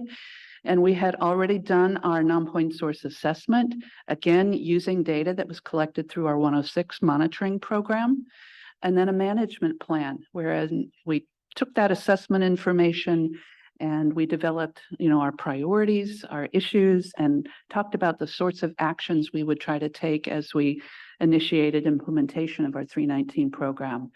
And I will talk a little bit more specifically about some of those priorities, but first of all, I want to emphasize that we started our 319 program with a state grant, a state Clean Water Partnership grant from the Minnesota Pollution Control Agency. It gave us that extra bit of assistance. We're small programs, remember, we're wearing a lot of hats, but we used our own data, our own information, our own knowledge, hired a consultant with that small Clean Water Partnership grant, and also reached out and established some connections with NRCS, the counties, soil and water conservation districts. We had a really robust public process as we were developing our management plan and kind of bouncing ideas off and communicating our priorities and soliciting others' input. And at the end of that process, some of the main NPS or non-point source issues that we identified as a priority for the band, keeping in mind that we don't have any NPDES permitted facilities on the reservation. All of our water quality issues are non-point source issues. But we highlighted hydromodification or hydrologic alteration, forestry, because we have a lot of forest lands and forest practices.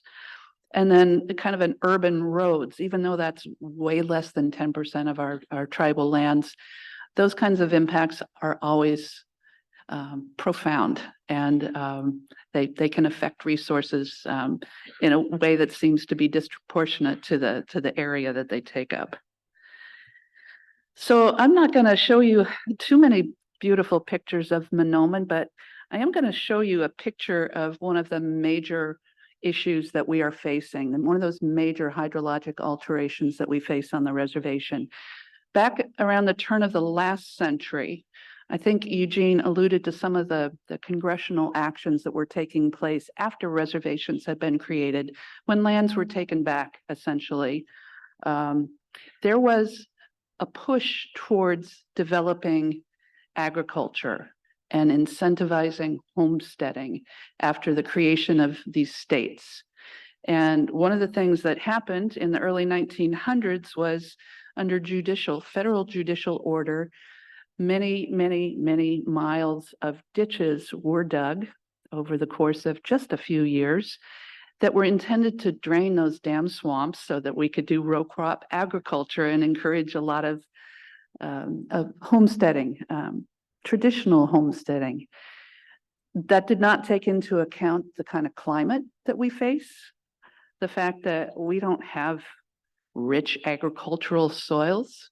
What it did result in was an incomplete draining of some of those swamps and a conversion of wetland type, wetland function, wetland condition. And because Monoman is so sensitive to hydrologic disruption, we lost thousands of acres of productive wild rice habitat on the reservation, in those wild rice water bodies that our reservation boundaries were specifically drawn to include. And so a big focus of our work, both within the 319 program and elsewhere through our resource management division, is trying to mitigate for 100 years of dramatic hydrologic alteration. We have partnered with NRCS, with USGS, with BIA, with other federal agencies, including EPA, to do some pretty intensive hydrologic studies and to develop some management options that enable us to try to kind of mitigate or overcome that hydrologic disruption. We've had to go in and do some extensive vegetation management because if you're ecologist, you understand the notion of plant succession. When you change the hydrology, you have a succession of entirely different vegetation communities and the loss of the one that we're trying to protect, Monoman. And so we've invested millions of dollars over 20 plus years in trying to mitigate for the impacts of that hydrologic alteration. And we're continuing to do so. But some of the more typical kinds of non-point source projects that we've been able to implement, again, this was not through a 319 competitive grant, but through an NRCS equip grant. Our on-the-ground work, our extensive water quality monitoring data, our understanding of our resources, we know where the problems are, and we've been able to find some ways to go out and do some fixes. We had a collapsed culvert on a trout stream. We were able to get some NRCS money to do the engineering designs and then do the implementation, massive culvert replacement. And you can see the photos here. The one on the left shows essentially that diagonal gravel roadway and how the collapsed culvert caused a huge impoundment upstream. And then post culvert replacement, we were able to restore that natural connectivity. But again, we see all kinds of hydrologic alterations across our wetland landscape. You may not remember from the original map that I showed you of the reservation, but there was this diagonal line that runs kind of from the midpoint of our western boundary diagonally southeasterly towards the southern boundary of the reservation. That's a pipeline corridor that has, I believe, 8 different pipelines within it. Some of them have been there for over 50 years. Their presence on our reservation reflects the fact that back in the 50s, 60s, when these were originally constructed, the BIA was the voice of the band and protecting tribal interests and issued a right-of-way for them to put an underground pipeline, multiple underground pipelines through our reservation. Since we built a lot of tribal capacity in the ensuing decades, as other projects have come through, most recently because of the boom in the Alberta tar sands and the desire to move that product down to the refineries, we've been in a position where we have used our delegated Clean Water Act authorities and been at the table to ensure that we have a voice in the cultural surveys of those projects. We have eyes on the ground during construction and operation. At the time that the Line 3, Enbridge Line 3 project was going through environmental review, we provided extensive testimony about our experience in the kind of hydrologic alteration that occurs just from the presence of those pipelines in that kind of a sensitive wetland environment. We weren't just concerned about ruptures and spills, although those are catastrophic, obviously, but we had very real evidence of conversion and loss of function of our wetland resources just because of the presence of them across those sensitive landscapes. So we initiated an extensive surface and groundwater monitoring program, and it put us in a position to be responsive when an incident did arise, and I'll touch on that in a moment. But I just want to emphasize how interconnected our water program is across the various authorities under the Clean Water Act. Our water quality standards were first approved in 2001. We've been through several triennial reviews where we have updated, refined, promulgated new criteria and standards, including narrative, habitat, and hydrologic standards to protect our resources. We've had a comprehensive monitoring program since 1998. So we've got this 25-year data set that most people would drool over, and tend to keep that moving forward because it is so helpful in enabling us to define and prioritize the actions we want to take. We've got a water quality monitoring strategy that has been updated numerous times, but it also embedded in it is the flexibility for us to add to our monitoring so that we can target specific information gaps, including pre-monitoring and post-monitoring anytime we do a Nonpoint source implementation project, so that we understand the effectiveness of BMPs, so we can track trends and changes over time, especially those climate change impacts that we are already experiencing. And again, it helps inform how we do enforcement and compliance. That same Line 3 Enbridge project resulted in a breach of an artesian aquifer just because of the construction methodology. As they removed sheet piling, they had actually ruptured an artesian groundwater aquifer. And it was just outside the reservation boundary, but all of that water was all of a sudden rushing across the surface towards an impoundment that we had constructed in the upstream reaches of our wild rice watershed with the express purpose of intending to control some of that hydrologic fluctuation. So obviously, this was not going to be okay to let that new movement of excessive water then overflow that impoundment. And so we worked alongside the DNR on making sure that there was a mitigation successfully constructed. And then we were able to pursue an actual enforcement because of the violation of our water quality standards and the terms of the conditions that we placed on our 401 cert for their construction permit. We've experienced, like I said, climate change impacts. We've had 100-year, 500-year storm events. And because we have been collecting this data for so long, we were able to capture, for instance, the massive 2012 500-year flood event that wiped out a 50-foot embankment on one of our trout streams. Now, mind you, we had already collected a lot of physical, chemical, biological data. We had worked with the Army Corps to do a feasibility study to try to figure out how the heck are we going to reconnect this stream that has a perched culvert 5 feet above the downstream end. And overnight, that flooding event took care of that problem for us because we had all of that data because we had gone through the process of evaluating our options, we were able to make a really compelling case to U.S. Department of Transportation and FEMA when they came through and said, we want a betterment. We don't want to stick another culvert there. We got a bridge. One of our competitive grants that we successfully implemented was, excuse me, one small lake that had a history of farming in the watershed, and it had a problem with internal phosphorus loading.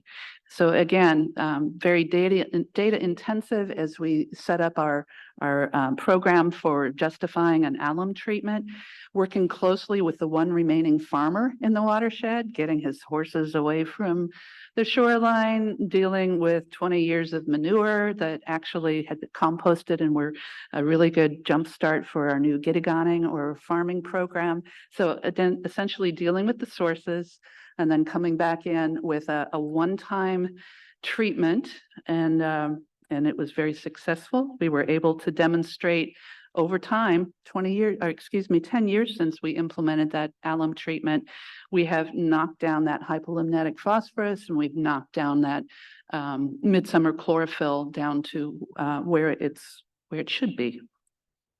And again, that culvert replacement that I showed you earlier, post-monitoring, able to demonstrate improvements in the biological communities, obviously can see the habitat scores go up. And another small BMP project that we had through our program, this wasn't a competitive grant, but we have a LEED certified building for our resource management division. And we've got a little demonstration green roof on the front side, and then an unplanted black roof, we call it, on the back side. So we did a paired watershed study, and we actually collected data on what happens to rainwater that hits our green roof and that hits our non-planted roof. And then we also had an infiltration pond, a rain garden essentially. So just the act of collecting data to show that these things work is something that's been central to our program. And then finally, I will leave you with a beautiful picture of Monoman in the floating leaf stage. It's an annual grass, and it germinates in the late spring, excuse me, and the first shoot grows up to the water's surface, where it then kind of lays out across the surface in ribbons, as you can see. Plant begins to photosynthesize, and then later it sends up stalks and tillers and moves into the flowering and reproductive stage. But I can't think of a much more beautiful sight than a rice lake in the floating leaf stage. So thank you for your time and your interest. And if we've got time for questions, Jeanette and I can field those. Thank you.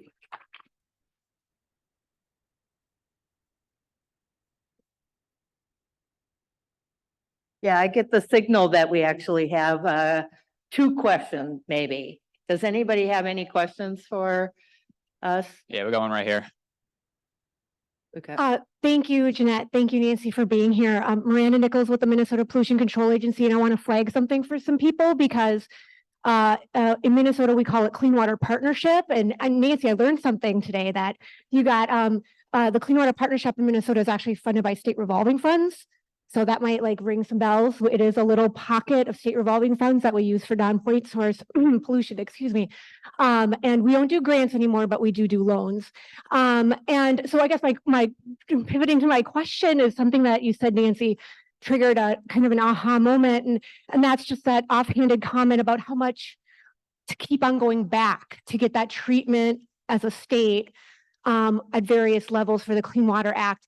And I'm coming from a kind of a deficit as an understanding as to what that means. Are there benefits to lay the foundation? And this is for you too, Jeanette. Are there benefits to lay the foundation for standards and then TMDLs and so on? And are there opportunities for tribes with limited resources to be able to package some of that stuff and move through that process quicker? I think what I maybe didn't emphasize well enough is that EPA is expecting tribes every time they come in for a Clean Water Act program to come in with an updated TAS. And because the TAS covers the 4 same components every single time, and And with small tribes, limited staff capacity, with limited funding, it's a chore to update those TAS documents. But it's a Nancy said, it's a legal requirement. So it's really hard to get around. So as they grow their program, every time they come in for standards or now 303D, TMDL work, they have to develop that TAS document as it currently stands. And one of the similarities, but not quite, is that states never had to define their boundaries or their jurisdiction. You had a government that was longstanding and you had an outline of but tribes can change their reservation size. You have heard that they acquire lands, put lands back in trust, so the jurisdiction can change over time. So the TAS, thinking about the TAS process, that was meant to capture advanced ability or places to work by a tribe, but it's still a hurdle every time they come in for a Clean Water Act program. So it's not really like trying to build capacity. It's making them justify every time where they are, who they are, and do they have a government that's capable.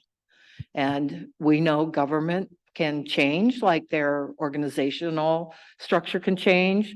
The Constitution may get amended, and the lands, typically we get the deeds for the reservation, trust lands or reservation proper as part of that TAS package. So those things can change over time. Now, hopefully regions are saying, okay, take your the most recent one and just update it by reference where there's no changes, trying to make sure the hurdle that's imposed on tribes and not imposed on states is limited to just changes. Nancy, did you want to? No, not to belabor the point, though. It isn't just for the Clean Water Act. There's a TAS process under the Clean Air Act as well. And so we've had to make that legal argument over and over and over again. And it is a burden. It's one thing for a federal statute like the Clean Air Act, Clean Water Act to say states and authorized tribes may do such and such, but we do have to essentially hit a higher bar before we're in a position to implement the programs that states by default aren't able to do.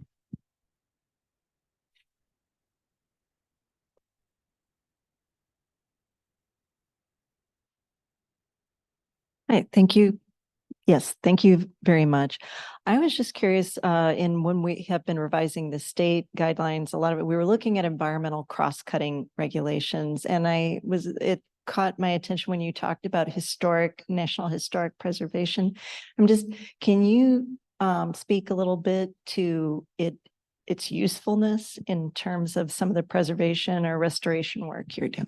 Thank you. How long do we have?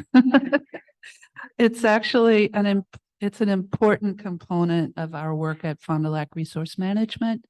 It's a place where we've struggled again to maintain staff. I think in the 26 years I've worked for the band, we've had 5 different THPOs, Tribal Historic Preservation Officers.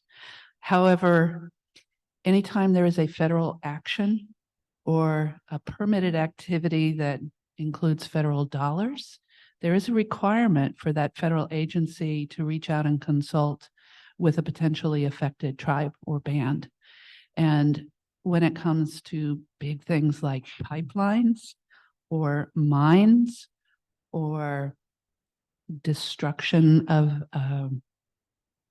a tribal cemetery during highway reconstruction, I cannot tell you how many different instances we have encountered in my brief tenure at the band where that connection with consultation under Section 106 of the National Historic Preservation Act has meant we've had a seat at the table and have had opportunities to raise questions, concerns, to provide information that the state or federal agency may not know about. I would also say that one of the things that tribes around the nation are most concerned about in this push for 404G, for states taking on 404 permitting, is, from our perspective, that erases an important avenue for consultation, because a lot of 404 permits are instances where tribes do have that required consultation and the ability to weigh in with our concerns.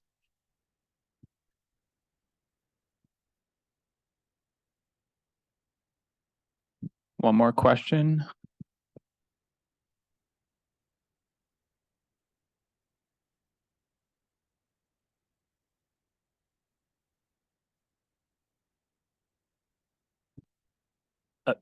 Just quick question on, you noted the hydro changes that were done early on, and it sounded like that might have been a federal government program. And I didn't know if does Corps of Engineers have some responsibility or authorization of that work? And if so, it seems very similar to, you see the expenditures for like Lake Okeechobee and Everglades and trillions of dollars. Are you getting any of that kind of momentum or feel? Not in a straightforward path. The Corps has been involved in some of the mitigation work that I mentioned. Our construction of some water control structures, they actually came in to permit those, not to pay for them. But on the other hand, we are working closely with the Corps around the region, on the reservation, and trying to take advantage of some of these planning assistance agreements where up to a certain dollar amount, we don't need to provide a match. And so we are working with them on some important feasibility studies and restoration projects related to hydrologic changes. But your suggestion about maybe their liability or potential to kick in some of the bucks for restoration work, something we could certainly explore if I could ever get my staff back.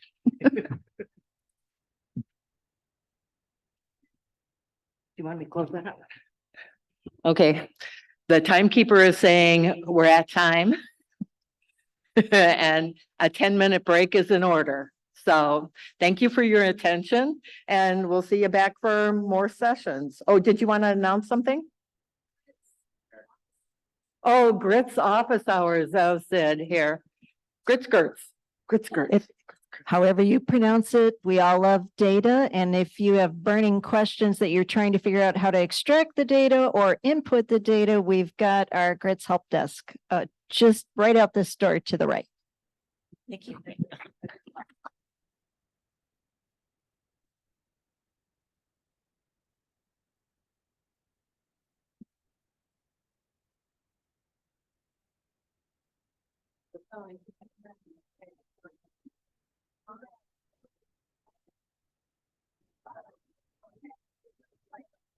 Thank you. Nice job. Oh, thank you.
Welcome to the strategic monitoring session. We've got 3 great speakers lined up for this session.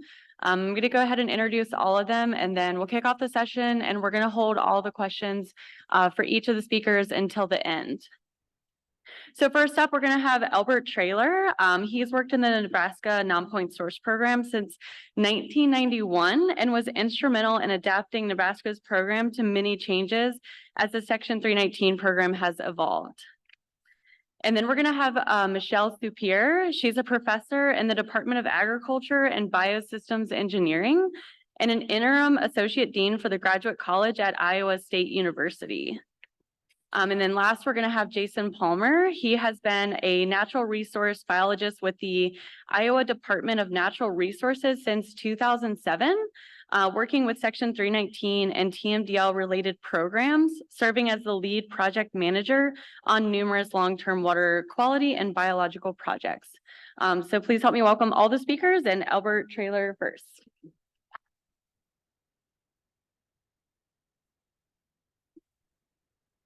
Thank you. Good morning. I'm going to talk about a process that we've developed to sort of refine where we do monitoring and how we can use that monitoring to support our project planning as well as project assessment. So I'll start. This is a map of our impaired streams from the 2022 integrated report. We have 1,558 designated streams in the state. We've only assessed about 44% of those. And there are 317 impaired streams in the state. So you've heard the old saying, the way you eat an elephant is one bite at a time. This is our elephant. Where do you take the first bite? Where do you get the most bang for your buck? So this process has kind of evolved to very recently figure out where we can better target projects. I'm going to start with our ambient stream monitoring program. We have about 100 sites across the state now that are monitored every year on a monthly basis, year-round. Those sites give us very good data for trend data, but they're located at the base of very large, long stream segments with very large watersheds. They're not particularly practical in giving us information of where to put projects, and they're certainly not useful in getting monitoring data to assess the quality or the impacts of our projects. About 12 years ago, we created another monitoring program called the Basin Rotation Monitoring Program. We divided the state into 6 parts, grouping river basins together.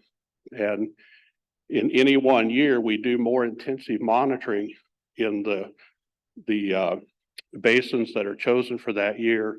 And that rotates through those basins over 6 years. The advantage of that, of course, gives us ability to monitor smaller streams that represent smaller watersheds. Now, I'll come back to the basin monitoring program a little bit later, but one of the first cuts that I made to try to figure out where we had streams that we could impact the most was simply a culling process of our 303D list, or actually our integrated report. We reviewed the most recent, which is now the 22. We selected only those streams that were designated as being impaired, either a category 4 or category 5. We struck out any of the streams that were dominated by point sources. We struck out any of the streams that were impacted by legacy compounds like DDT,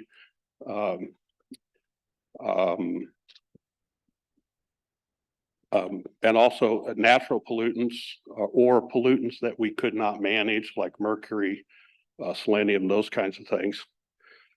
We struck out the large streams and rivers because the watersheds are just too big to manage. And then we struck out anything that was canals or an unnatural conveyance because they simply didn't have an identifiable watershed that we could address. So that helped narrow down our list of streams that we would potentially consider for management actions. This slide is just an illustration of that process. You can see we struck out the Platte River because it starts in Wyoming and Colorado, goes all the way through the state. Not anything that's manageable on a project scale. I'll skip over Clear Creek, Loop Canal, and an artificial conveyance, even though it has a manageable pollutant in it. Prairie Creek was a manageable watershed. It's a small stream, but the pollutant there is dissolved oxygen, which is we determined is not an issue we could address with non-point source, so we struck that. The Tri-County Canal is a double whammy. It's an artificial conveyance, so we struck it for that. But we also struck it because of the impairment being a hazardous compound, in this case mercury, which would be a wind deposited from coal-fired power plants. I'll jump back up to Clear Creek. That's one that we would target for a management project. We had the opportunity. It's a small stream. It has a manageable size of watershed. It is impaired for recreation by E. coli, which is a manageable pollutant. And even though it has naturally high temperatures, which is not manageable, we would consider that stream simply on the basis of the E. coli impairment. Our most recent refinement is coming up with a selection matrix to help us decide what sites we would monitor in that basin rotation monitoring program. And we have competing interest up there. The idea of this was to give a numerical weight to those particular interests and prioritize then where we would site those monitoring sites. So in those basins, we have the ability, the resources to monitor between 40 and 45 sites. The ambient sites in those basins automatically get selected, so they're weighted for 50 points. There are usually 12 to 15 ambient sites in any one of these basins. Then we have like an IR score. That's a stream that if it's category 5 impaired, we want to go back and take a look at that and see if it's still impaired. If we need to be worried about it, we'll give that 3 points. Streams like Blackbird Creek has no assessment done on it whatsoever. We give that 5 points because we're trying to fill in that grid or that spreadsheet to eventually get all of our streams monitored. The next one in there is the impaired for aquatic communities. Those are streams where we've done a biological assessment and found that the biology or the biological community is not what it should be in that stream, but we don't have supporting chemical data to assess why that's impaired. So we give that 10 points to get some data on that. Two of them that we currently don't have points for is the degree or extent of impairment. We know we have some streams that are just barely impaired. And so we want to give some weight to that and go back and say, well, maybe it's cleared itself and we can delist it. Or if it's just barely impaired, might be a good candidate for a non-point source project. So it's, if you got to make a 10% reduction in pollutants, is a lot easier to do than a 95% reduction in pollutants to get the water quality standards. So we'll use it that way. The other is we only have about 8 communities that use surface water to some extent in their public drinking water supply. But we have a number of streams, thank you, that are under the influence, even though they're groundwater wells, they're under influence of streams that flow through those. So we want to give some weight to that. Recreation uses, streams that have been designated for recreation but have not yet been assessed for recreation. We give that 20 points to get that. And then the next column there is state resource water, which is generally is a recreation water that flows through a recreation area or a federal, we'll call it wild streams, whatever. And then we also weight where we either have non-point source projects or we think we have a high potential to do a project, we're allowed 25 points for that. We add those up, sort them out, high score to low score. We have a cutoff again around 40 or 45. That's where our fun begins, because we generally identify about 60 places that we all want to monitor. And so then it became a poker game. It's like, well, I'll give you one of these for two of those. And so we swap, and it's a sort of a serious fun kind of discussion of whose need outranks the others. So we end up then generally with about 40 to 45 sites that we can monitor. I'll jump over. This is just an illustration of how we've targeted monitoring sites around the small watershed. This is the Wahoo Creek. So we've monitored all of those small tribs. Built into that, the first year we had about 18 sites that we monitored. And then we had a site just below 2 or 3 sites that were contributing streams. And we would figure maybe those 2 or 3 streams would be a project area. So that anchor site we used then to calibrate the percent contribution of pollutants from those different sub watersheds. And then we use that anchor site as our monitoring for success of the Nonpoint source project. The results of this is that we can identify watersheds that are manageable size, and I would also say manageable pollutant. We improve our project targeting. The water quality data is collected in proximity to the project site, so we can get more of a direct assessment of the impact of the project.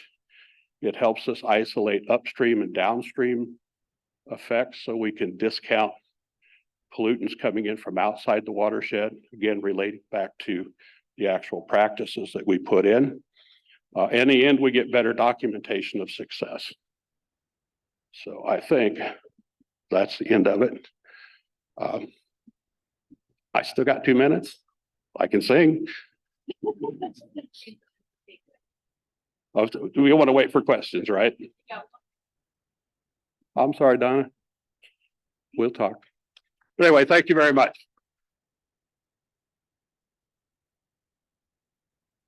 I thought you'd be up here with a foot pulling me off stage. I know, yeah, you were fast.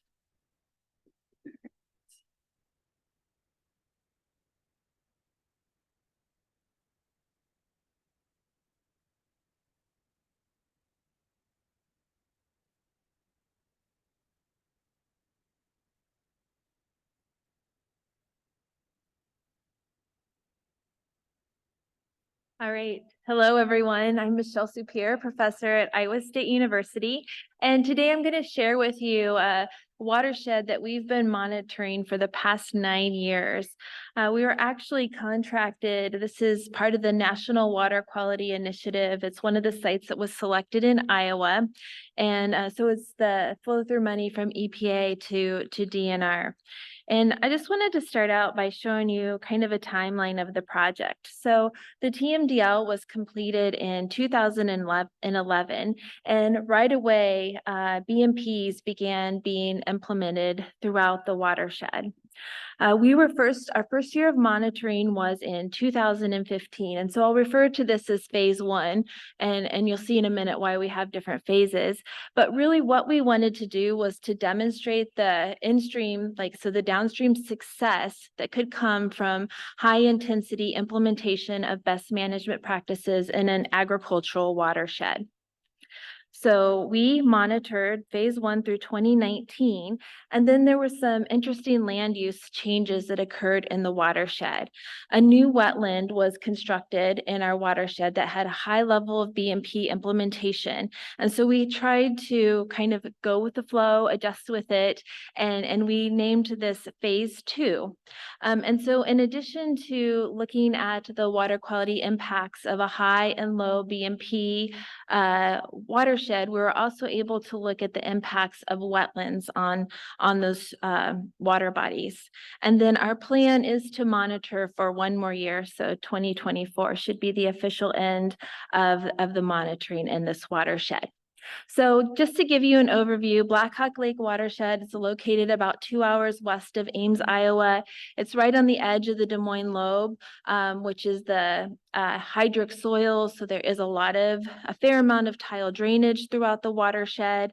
And one interesting kind of fun fact, it flows from south to north. So that's a bit unexpected, but pretty standard agricultural land use throughout the watershed. You can see from the pie chart, more than 75% of the land is either corn, soybean rotation, or some sort of a pasture grassland.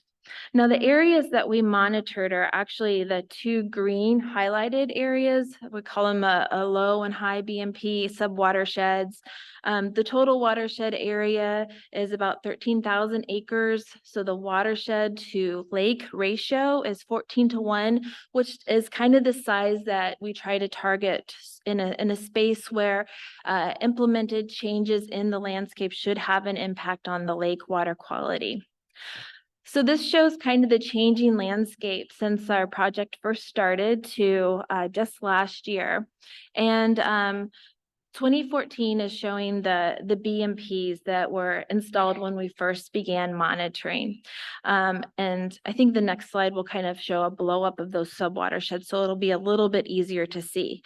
But the story has been that we've had a consistently high implementation of BMPs in the high watershed. And in fact, an area that was in kind of a prairie grass was taken out and put into a wetland. So BMP on top of a BMP. So real high interest in getting as many practices as possible on the ground in that subwatershed. And then the really interesting thing has also been that low BMP watershed, which is located right next to the high BMP watershed, with kind of consistent engagement over the years. We have seen movement. We saw the installation of a nice grassed waterway a couple of years ago. And then if you look at the 22 map, that's just kind of the new things that came on board over the past year, and more acres of cover crops. So our low BMP watershed is now, I would say, a very high BMP watershed. So and so this is kind of a summary of the two watersheds. So both are under 600 acres, dominated by nutrient management. There's some no-till, there's native grasses, there's terraces, and grassed waterways. And you can see the two subwatersheds. Even from the beginning, our low BMP watershed was really would be higher level of BMP implementation relative to much of the state. But in contrast to the high BMP watershed, one has about 88. If you look at the aerial extent of management practice implementation, it's about 88%, whereas the low BMP watershed is about 35%. Both streams are influenced by tile drainage. One site, we monitor from box culverts, so under roadways is our typical location. And then in the high BMP watershed, there's also a tile drain outlet. So we have both the direct discharge from the tile drain as well as the surface monitoring site. So phase 2 is when we saw the implementation of additional wetlands into the watershed. So on the top, what happened is a crepe wetland was installed downstream of our monitoring location. And so this gave us the opportunity to compare a relative low level of BMP implementation watershed, and then to also start monitoring downstream of that crepe wetland. So we could see the impact of, a single crepe wetland practice on a lower level of implementation, whereas the high BMP catchment then had an additional wetland added to it. So we were then transitioned from monitoring at a surface location to the watershed, the wetland outlet.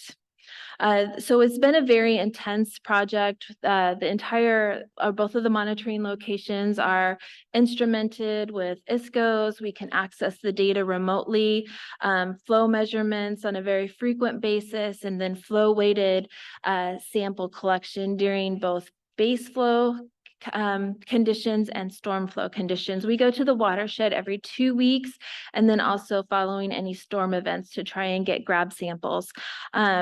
We bring the samples back to the water quality lab at Iowa State, where we have a QA/QC protocols in place. And today I'm going to discuss the results from the nitrate, the total phosphorus, and the total suspended solids monitoring. In addition to the changing landscape, we've had some different weather patterns over the years. So the first phase of the project, the red dashed line is the 30-year average. So pretty much every year was wet or normal, or slightly above normal. And then since we moved into the second phase of the project, we've been very dry in much of Iowa, much of the upper Midwest as well. And so we've essentially had 3 drought years. 1 year is classified as normal, but still dry, and 2023 has been very dry as well. So that's another, changing piece of the study that we've been managing. And then, so in an ideal paired watershed, we would obviously have been collecting that water quality data, kind of a calibration period before the implementation of BMPs. That didn't happen in this case. There's never a guarantee that the implementation will happen when and where you expect it to occur. So we were brought into the study after the implementation had occurred, but we did have some very good conditions for a paired watershed study. The 2 subwatersheds are right next to each other, very similar size, similar hydrology. And so phase 1 is the red, and then phase 2 is the blue, and then that dashed line kind of is separating the results from the 2 phases of the study. You can see that in general, the hydrology is allocated between event and base flow in very similar ways between the high and low BMP subwatersheds, 35 to 40% as event flows, 60 to 65% as kind of base flow conditions during those first wet years of the study. And then in the second phase, it's been a little bit more challenging just in general to get samples, but you can see from the low BMP and the high BMP watersheds, we still have similar distribution of the flow between the events and base flow conditions. And then that low BMP watershed, as I said, there's a wetland downstream. So we're also collecting the samples at the outlet of that downstream wetland. However, not much flow out of that wetland over the past couple of years. Here's a couple of pictures just from 2021. So absolutely no samples or outflow in 2021, and completely dried up by September. So it did give us an opportunity to do a very detailed survey of the wetland. So we've got good estimates of storage potential, but not ideal when you're trying to assess the impacts of the wetland presence on water quality. Okay, so now I'm going to move into the water quality results from the 2 phases of the study. And also I'll mention that 2015 was following a fairly dry period as well. And so when we first started monitoring, there was a big flush of nitrate. And you could especially see that in the low BMP watershed with nitrate losses, 60 about pounds per acre per year. Coming out of that subwatershed. And so between the low and the high BMP watersheds, there was a 64% difference. So right away, we were able to show the impact of these BMPs and the benefits on nitrate levels. Since moving to phase 2, we've been able to see a couple of things. So first of all, from at the outlet of the low BMP watershed and the high BMP watershed, which now also has a wetland in it, we still see less nitrate leaving the system, but we do also see significant reduction in nitrate coming out of the low BMP wetland. Okay, so, but again, this has been really tough to quantify because of the limited numbers of samples that we've been able to collect the past couple of years. Looking at phosphorus, we have a similar story. So almost 50% lower total phosphorus levels coming from that watershed that had high levels of BMP implementation, especially in those first 5 years. I mentioned at first there was a crep wetland or a prairie grasses right at the outlet. So that was really ideal placement for trapping sediment and trapping phosphorus. And so we really saw the benefits of the placement of those conservation practices in addition to kind of the total aerial extent. Phase two, the wetland has definitely reduced almost 80% of total phosphorus from that low BMP catchment. So we are seeing some very positive results of the presence of that wetland catching the phosphorus before it's discharged further downstream. And again, we also see much lower total phosphorus losses with the addition of the wetland. But again, different climatic conditions between the two phases of the study. And then when we look at the sediment, so this is total suspended solids that we saw clear benefits of that grassland that was in place at the high BMP watershed right from the start during those wetter years when we did have more surface runoff events and more, potential for erosion. And then during our low flow conditions the past couple of years, we've had pretty insignificant detection of suspended solids over the years. So to kind of summarize this, first off, we were able to, it's very unique to have those two paired subwatersheds so close to each other, such similar conditions between the two, but then such drastic differences in water quality coming out of those two watersheds. So that has been a great success to be able to share that with the landowners and farmers in the watershed, that the BMPs are making a difference. And it's also been paired with DNR-led in-lake restoration efforts. So in Iowa, folks, the state agency likes to see watershed work being done before that investment is occurring in the lake system. And so that has helped to move in-lake restoration moving forward. It's helped the fishery is excellent. It's like kind of famous for walleye now.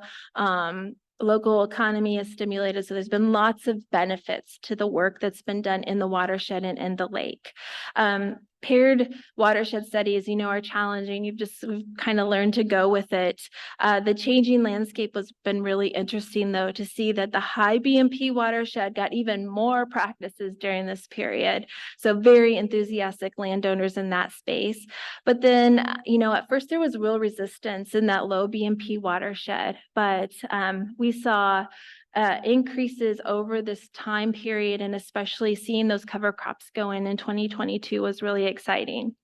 The climate, of course, has been very different between the two phases of the study. We're just hoping that we could get a wet year in 2024, so our last year could give us some nice flow out of those wetlands, so we would at least have kind of 1 year to look at that.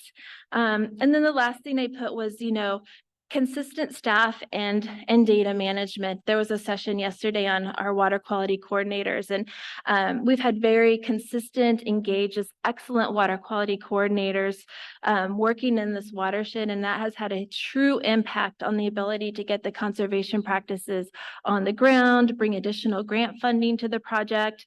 And then from the Iowa State perspective, we've had kind of part-time staff on this project. So again, this has been a lot of data, flow measurement every 5 minutes from multiple sites over 9 years.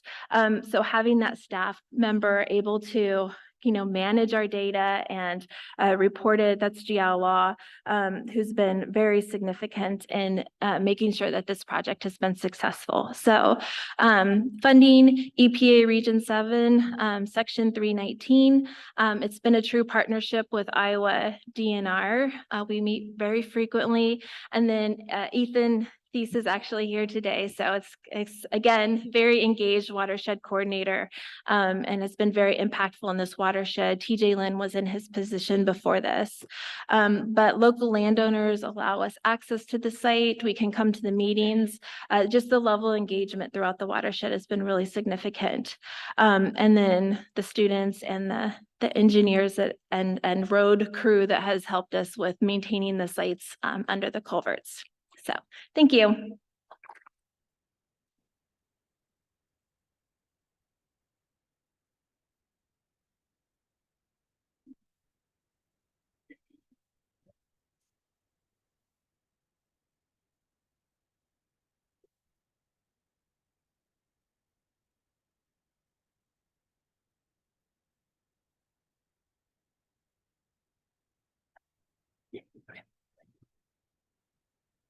Well, good morning, everybody. Jason Palmer, Iowa Department of Natural Resources. I'm going to try to go through sort of a whirlwind tour of an evolution of things that we've been working on in the state related to bacteria impairments that we have at a lot of our recreational swimming beaches around the state of Iowa. And there's been multiple organizations that we've partnered with and worked with, kind of all highlighted down here. So kind of to start with, though, got to think about a little bit about why we're sampling for bacteria in these systems. And really what that comes down to is trying to protect the public from contracting gastrointestinal, infections. And so these are the actual culprits or the organisms or the viruses and pathogens, of concern that might be prevalent in the environment in some of these locations. Historically, we don't monitor directly for those. Over time, what we've done is rely on indicator organisms to be able to highlight timeframes in which we expect to have those problems or those culprits show up in our waterways that we're concerned with. And the whole monitoring world basically settled in on using E. coli as that mechanism, thinking that was the proper organism to search for. It was cheap, easy to collect the samples for, easy to analyze, and thought to only develop or persist in the gut of a warm-blooded animal. But as we'll talk about a little bit later, some of those associations with warm-blooded animals start to fall apart a little bit with certain clades of E. coli bacteria. So the state of Iowa utilizes, in the context that I'm going to talk about, the E. coli monitoring to look at our ambient beaches around the state. So we have this ambient beach monitoring program that goes out between Memorial Day and Labor Day every year to try to characterize the conditions week to week in these swimming areas as a warning system for the public to utilize to determine whether or not they, want to recreate in that environment during that next weekend or whatever. The other thing that this data set gets used for is it gets used to implement the data necessary to do the analysis for whether or not these systems are meeting, water quality standard. So we have quite a large number of impairments on our lake systems related to E. coli from these sampling efforts. And so if you think about what we do with our impairments in the 319 world, is we try to characterize where all of that information or the pollutants are coming from. And then we enact, big watershed projects to try to reduce those pollutants coming into the system. And so sort of an early project, we were doing this in response to the data from these beaches happened at Big Creek Lake here. And as you can see, we've got a beach located quite a ways, midway down the lake. That's where all of our monitoring data was to say that we had E. coli problems. And then you've got a watershed with various things going on in it. We got the project going and started to think about where we were getting our pollutants from and started looking at in-lake monitoring and other data sets that we were assembling along the way and finding that there wasn't a lot of overlap between the E. coli problems we were seeing in other areas of the watershed or in other areas of the lake, and started to look at moving some of our implementation in that project into sort of that localized beach area, sort of on a hunch that would probably be our area of concern.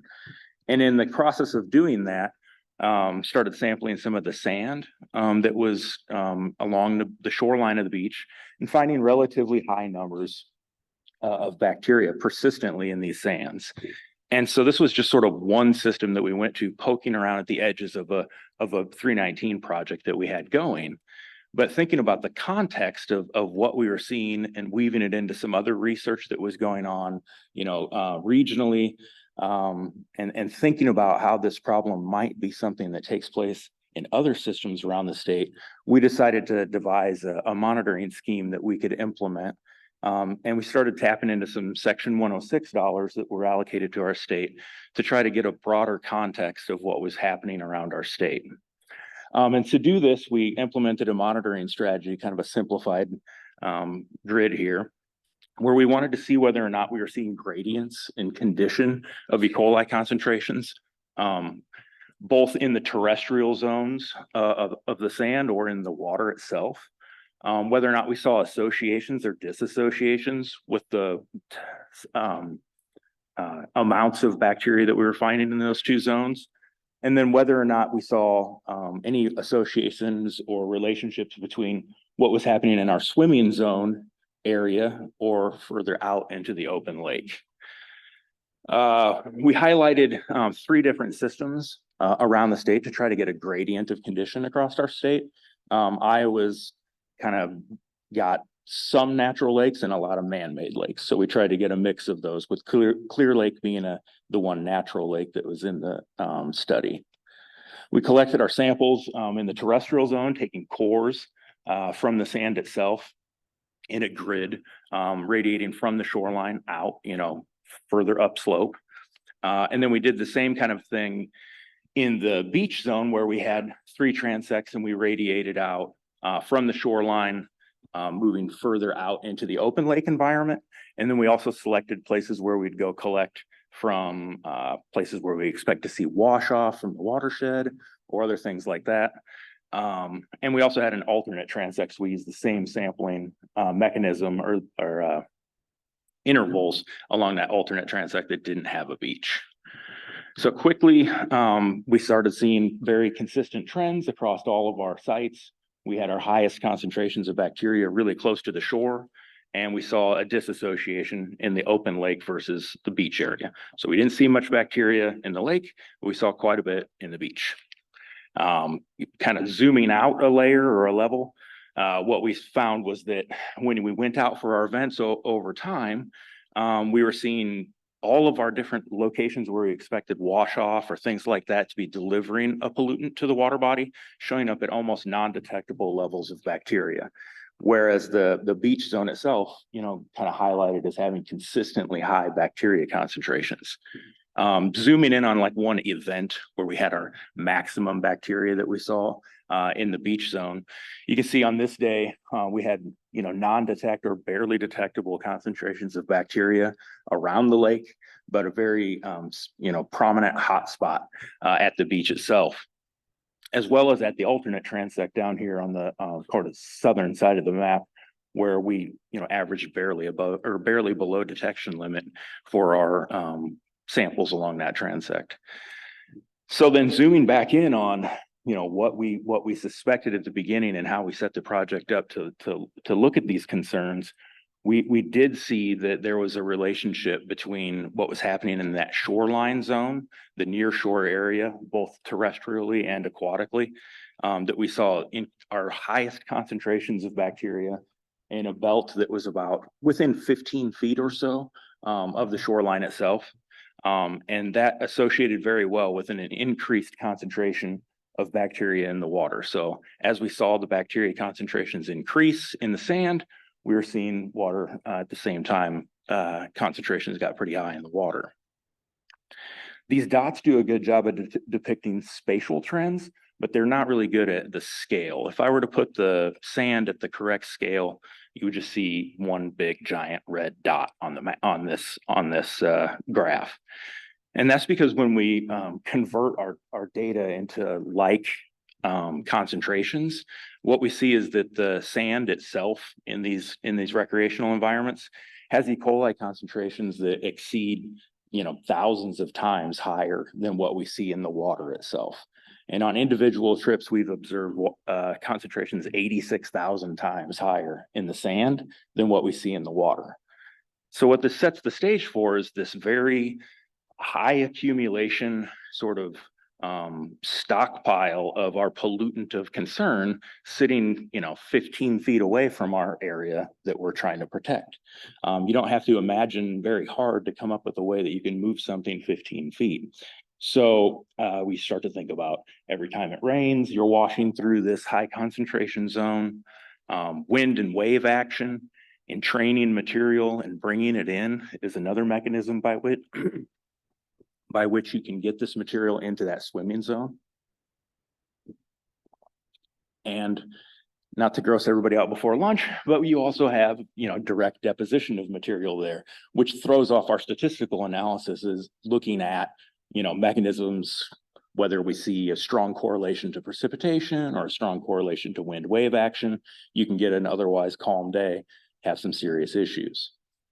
And so we took all these data that we had accumulated from this initial phase of the project and started to take action in the form of drafting a statewide TMDL, where we could take, as we move forward with other systems and do this kind of monitoring, we could accumulate a document that would allow us to look at, you know, where our problems are, what's driving these problems, and identify the ones that have the localized sort of beach only problems and address those through our 319 program by avoiding this large scale big watershed project and honing in instead on the miniaturized watershed of concern, you know, and the envelope around that beach shed.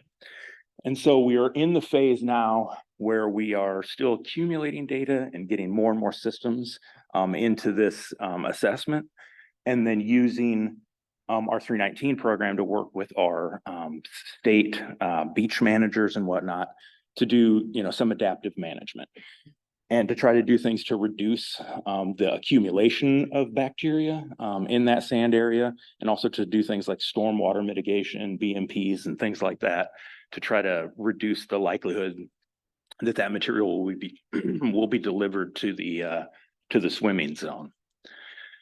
But as I said earlier, there's a lot of reasons that we monitor for bacteria, and that is directly the pathogen problem that we want to get a handle on. When we monitor for the bacteria, we're not really sure whether or not we're attacking our core problem of you know, our the root of our problem, because we're not really sure whether or not when bacteria shows up in the system, if there's pathogens there as well. And so during the time that we were doing this spatial investigation of bacteria trends, we also started to look into directly monitoring for those pathogens of concern to see whether or not they were showing up in our systems and whether or not they were co-locating or co-occurring with those higher bacteria concentrations. This initial phase of it was sort of a hodgepodge. We had some sampling available and we were able to collect at you know, various sites around the state to sort of get a handle on whether or not pathogens are showing up and, you know, get our sampling protocols down, knowing that we would, if we wanted to move forward on this, we would have to gear up a little bit. And so we did detect some pathogens around the state, two that were, you know, sort of concern for human exposure. And from this, we decided to move forward with our next iteration of this sort of ever-evolving project and access some 106 funding again to be able to start doing some pathogen and source tracking assessment work. And so this is what we're currently moving forward with in Iowa to try to follow up on, you know, these bacteria problems that we have at our beaches and try to learn more about them from a management perspective. So we're assessing whether or not there's a co-occurrence of bacteria and pathogens, evaluating those relationships. We're also screening the sand itself for pathogens to see whether or not pathogens are showing up in the sand as well as in the water. And then we're also working with the Laboratory for Infectious Disease and the Environment up in Wisconsin to do some risk analysis work so that we can start to calculate kind of over a multi-year period of sampling based on what we see from a pathogen concentration perspective with the range of activities that people participate in, you know, in the sand and in the water in their sort of whole beach trip, you know, what their risk to exposure in the environment is in these systems to give us a better handle on kind of what to do about it or what our next management actions would be. And so from there, I guess we'd go into questions.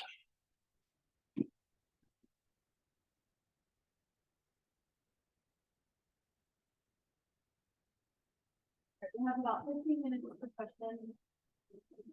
Okay, my question is for all the Excuse me. First, Elbert, you know, you mentioned a couple of times that you monitored for to see if they met water quality standards. Is that 106 monitoring that you use? Or is it 319? And then I see that you keep accessing $106 and I assume that you focus the rest of the 319 money on implementation activities. Do you use 319 money for monitoring as well? So my question is, do you all tap into the 106 monitoring that's designed for this kind of thing? Or do you use 319 money? And if you do use 319 money, is the data used to determine whether or not a water body is going to be delisted or not?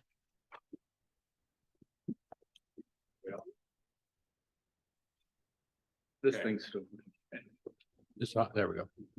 My boss in the back of the room, as far as I know, it's pretty much 106 money that we monitor with.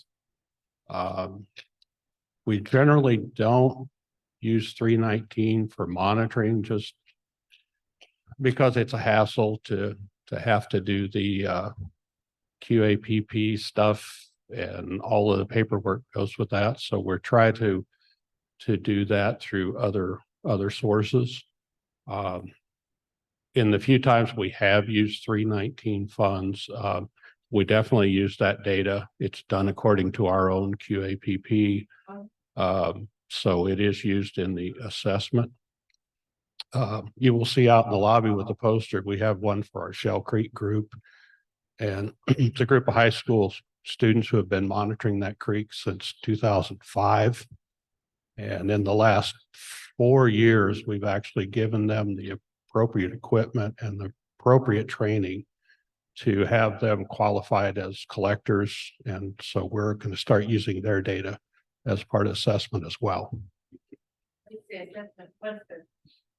That's for E. coli.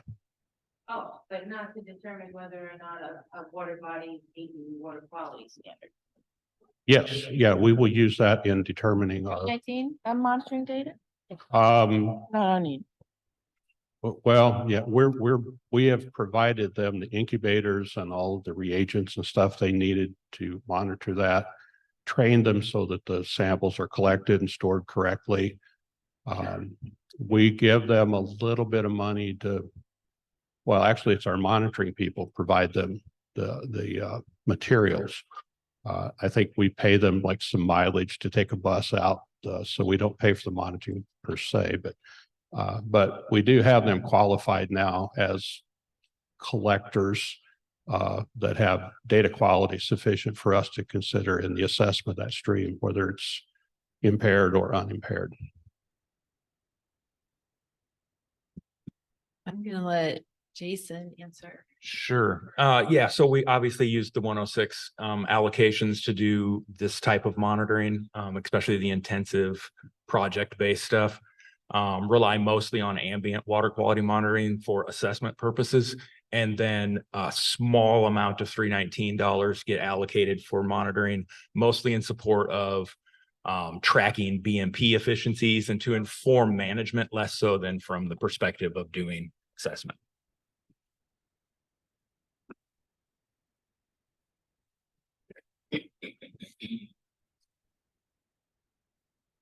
I have a question for each of you, but I'm only going to ask one of you one question for Jason. So thinking about Iowa's rivers as opposed to lakes, there are any of a number of point bars, sandbars in some of our larger creeks and rivers that are identified by locals as beaches. The word beach is used, and they are used recreationally for that purpose. So there's primary contact involved.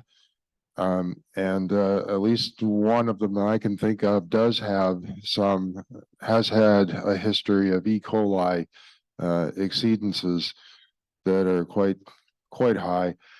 But thinking more broadly, how transferable are your methodologies in lake systems to a river riparian situation? And second of all, how would you also write 319 applications to reflect a riparian versus a lacustrine situation? Yeah, that's a good point and question. I would say not very applicable, I guess. These sorts of data collections like this, especially from looking at the spatial timing and co-occurrence of bacteria, is not going to work as well when using this method to isolate where you think your predominant sources and things like that are coming from. Our lake systems are either small watersheds or, they're pretty sheltered, if you will, from that perspective. And so that local sand could have an outsized impact on that relatively small volume of water. Whereas looking at a river system with, well, not recently fluctuating, but typically you get a pretty broad amount of fluctuation in your river corridor, frequent inundation and washout of those sandbars.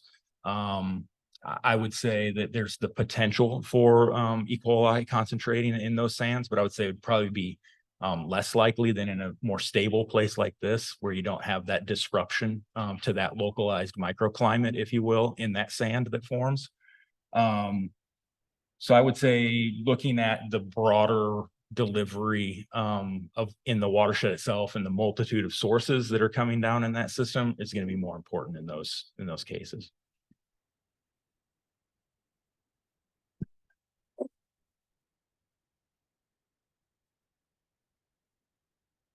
A question for Michelle on the study. Would that be the results of all that be published then after 2024? Yeah, we've actually already published the phase 1, I think in 2 different journal articles. So I can get you the link to those afterwards if you're interested. And then, yeah, definitely we hope to publish a final outcome after our last year of monitoring.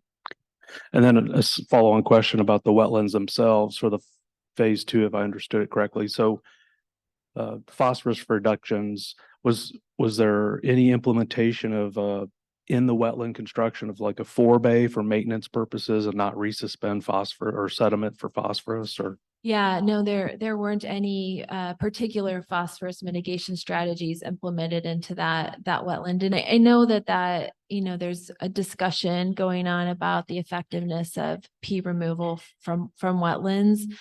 So again, I would just emphasize we've had very low flow conditions, very limited opportunity to collect samples coming out of the wetlands. So that's why we're hoping for more rain in 2024. Thanks. For Michelle, you mentioned something about a lake to area ratio. I'd never heard that before. Can you explain that a little bit more?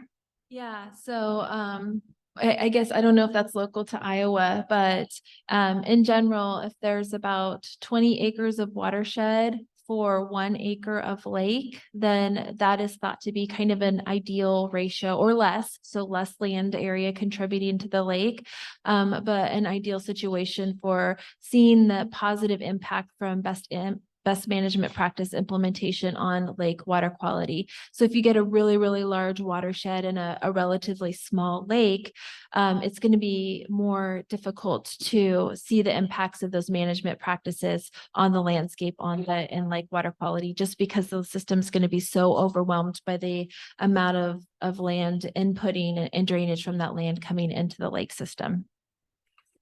And also, what's a CREP wetland? Conservation Reserve Enhancement Program. Okay, thank you.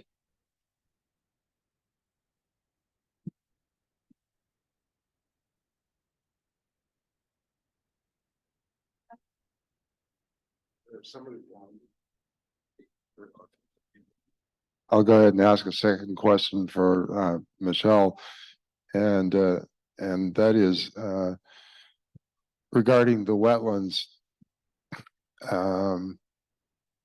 So a structured wetland is picking up nitrogen and storing it. And so I'm partly a plant guy. And what I think about is that with the concentration of nitrogen in the soil under a wetland, if the wetland is planted to wetland species, how is the nitrogen affecting those species, and is it creating the conditions for invasives that might have a higher nitrogen uptake to come into the wetlands?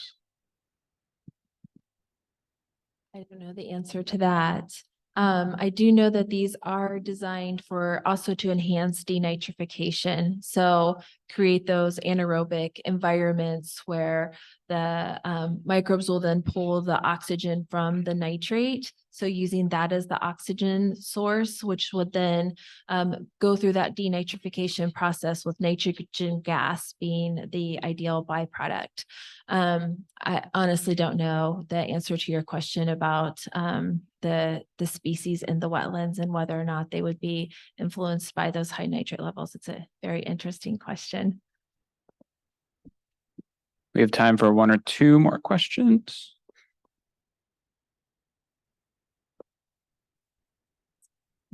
Hi, this was a question for Jason. So just based on what I know about E. coli monitoring, I think it was most probable number per 100 mils. And then you had some pretty shocking numbers from the sand. I just wondered if you could talk a little bit more about the process of the monitoring in sand and then making sort of an apples to apples comparison. Sure. Yeah, there's a lot of getting into the weeds in terms of, settling on what the appropriate way to do it is. We took some information from, other research literature values for the appropriate way to do it. But essentially what you're looking at is taking what amount of water would fit into a cubic centimeter of space. And that's about 1 mil of water. So we took our measurements. We know the volume of the tube that we take, what the bulk density of the sand was.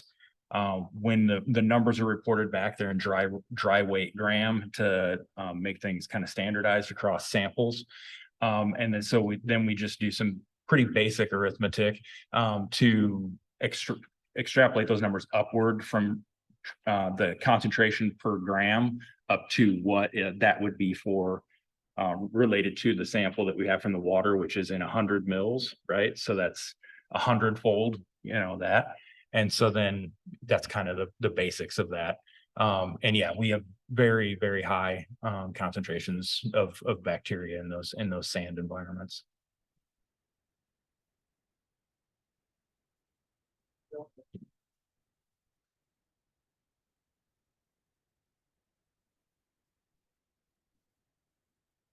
Hi, Joseph Ziobro with EPA headquarters. Michelle, I had a question for you. In terms of the practice implementation that was going on, it sounds like in both watersheds, the high BMP and the low, there was increased implementation.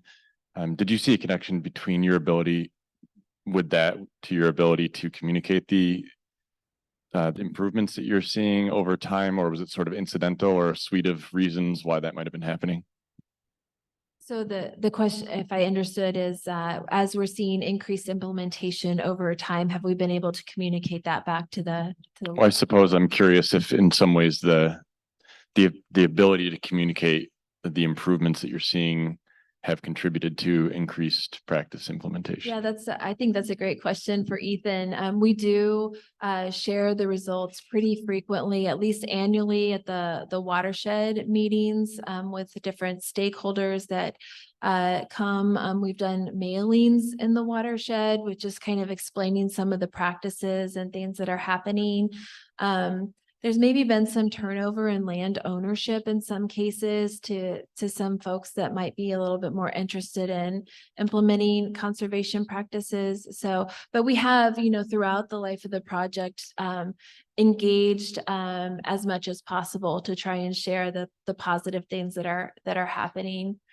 So does that answer your question? Thank you.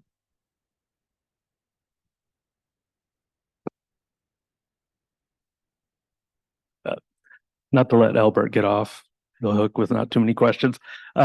Just with those 45 sites, I'm curious, was that driven solely by the matrix or is it also driven by the budget? The idea is to come up with an objective way to identify where we should do monitoring with those competing interests. Our interest from Nonpoint source, of course, is to figure out where we either have a project so that we can get data close to that site, or an area where we think we have a high potential. You saw Bow Creek on a couple of those slides. That's an area we looked at. We had a very good partner up there on another project. So we were able to go in and do some strategic monitoring in those little sub-tributaries, and then worked with them to develop a project up there. So that really gave us data in the planning process that we don't usually have. Normally the data we have is that ambient site that's, 25, 30 miles away from where the project site is. So we're pretty excited about being able to have pre-project data and use that to actually target a project or locate a project. But that's just the Nonpoint source side. Like I say, where the standards people, they want to fill out that spreadsheet. So we've got 688 streams that haven't been assessed at all. And so this grid really started out for how do we find a way that we can complete those assessments to eventually have all of our streams assessed. And then we were invited in to throw some numbers in there as well. So it's really pulled our different groups together, working together from water quality standards, water quality assessment people, the Nonpoint source. And we run through that grid, and then we meet with our monitoring people and say, these are where we'd like to have it. And we spend pretty much a whole day looking at Google Earth and finding streams. And these guys have walked up and down streams all over the state. And so they can give us an idea that there's just no effective place to get in on that stream to sample. And so that's part of that horse trading thing at the end. It's like, well, if I can't have that, then give me another one that's, that's number 50th on the list.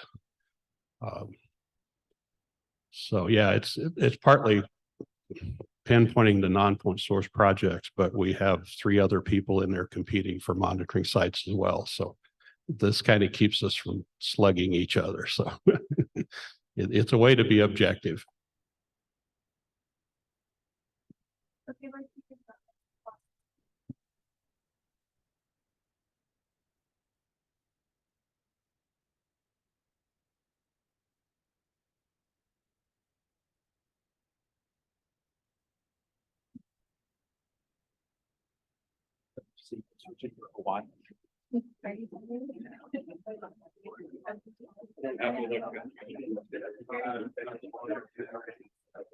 I didn't know if you could figure out that.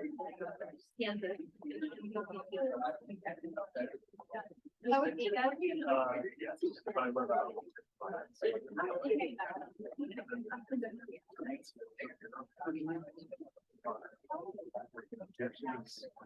Yeah.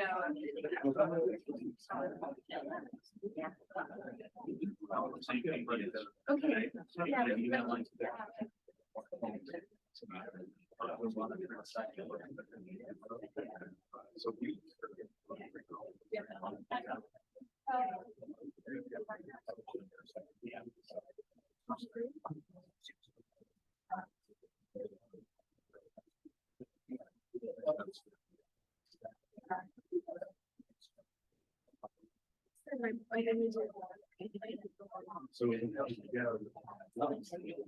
Oh,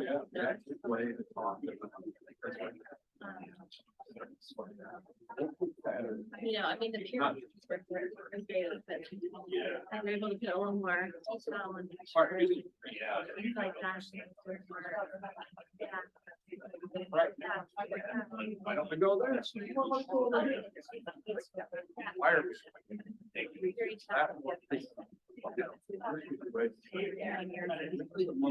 Where the line, yeah. Okay.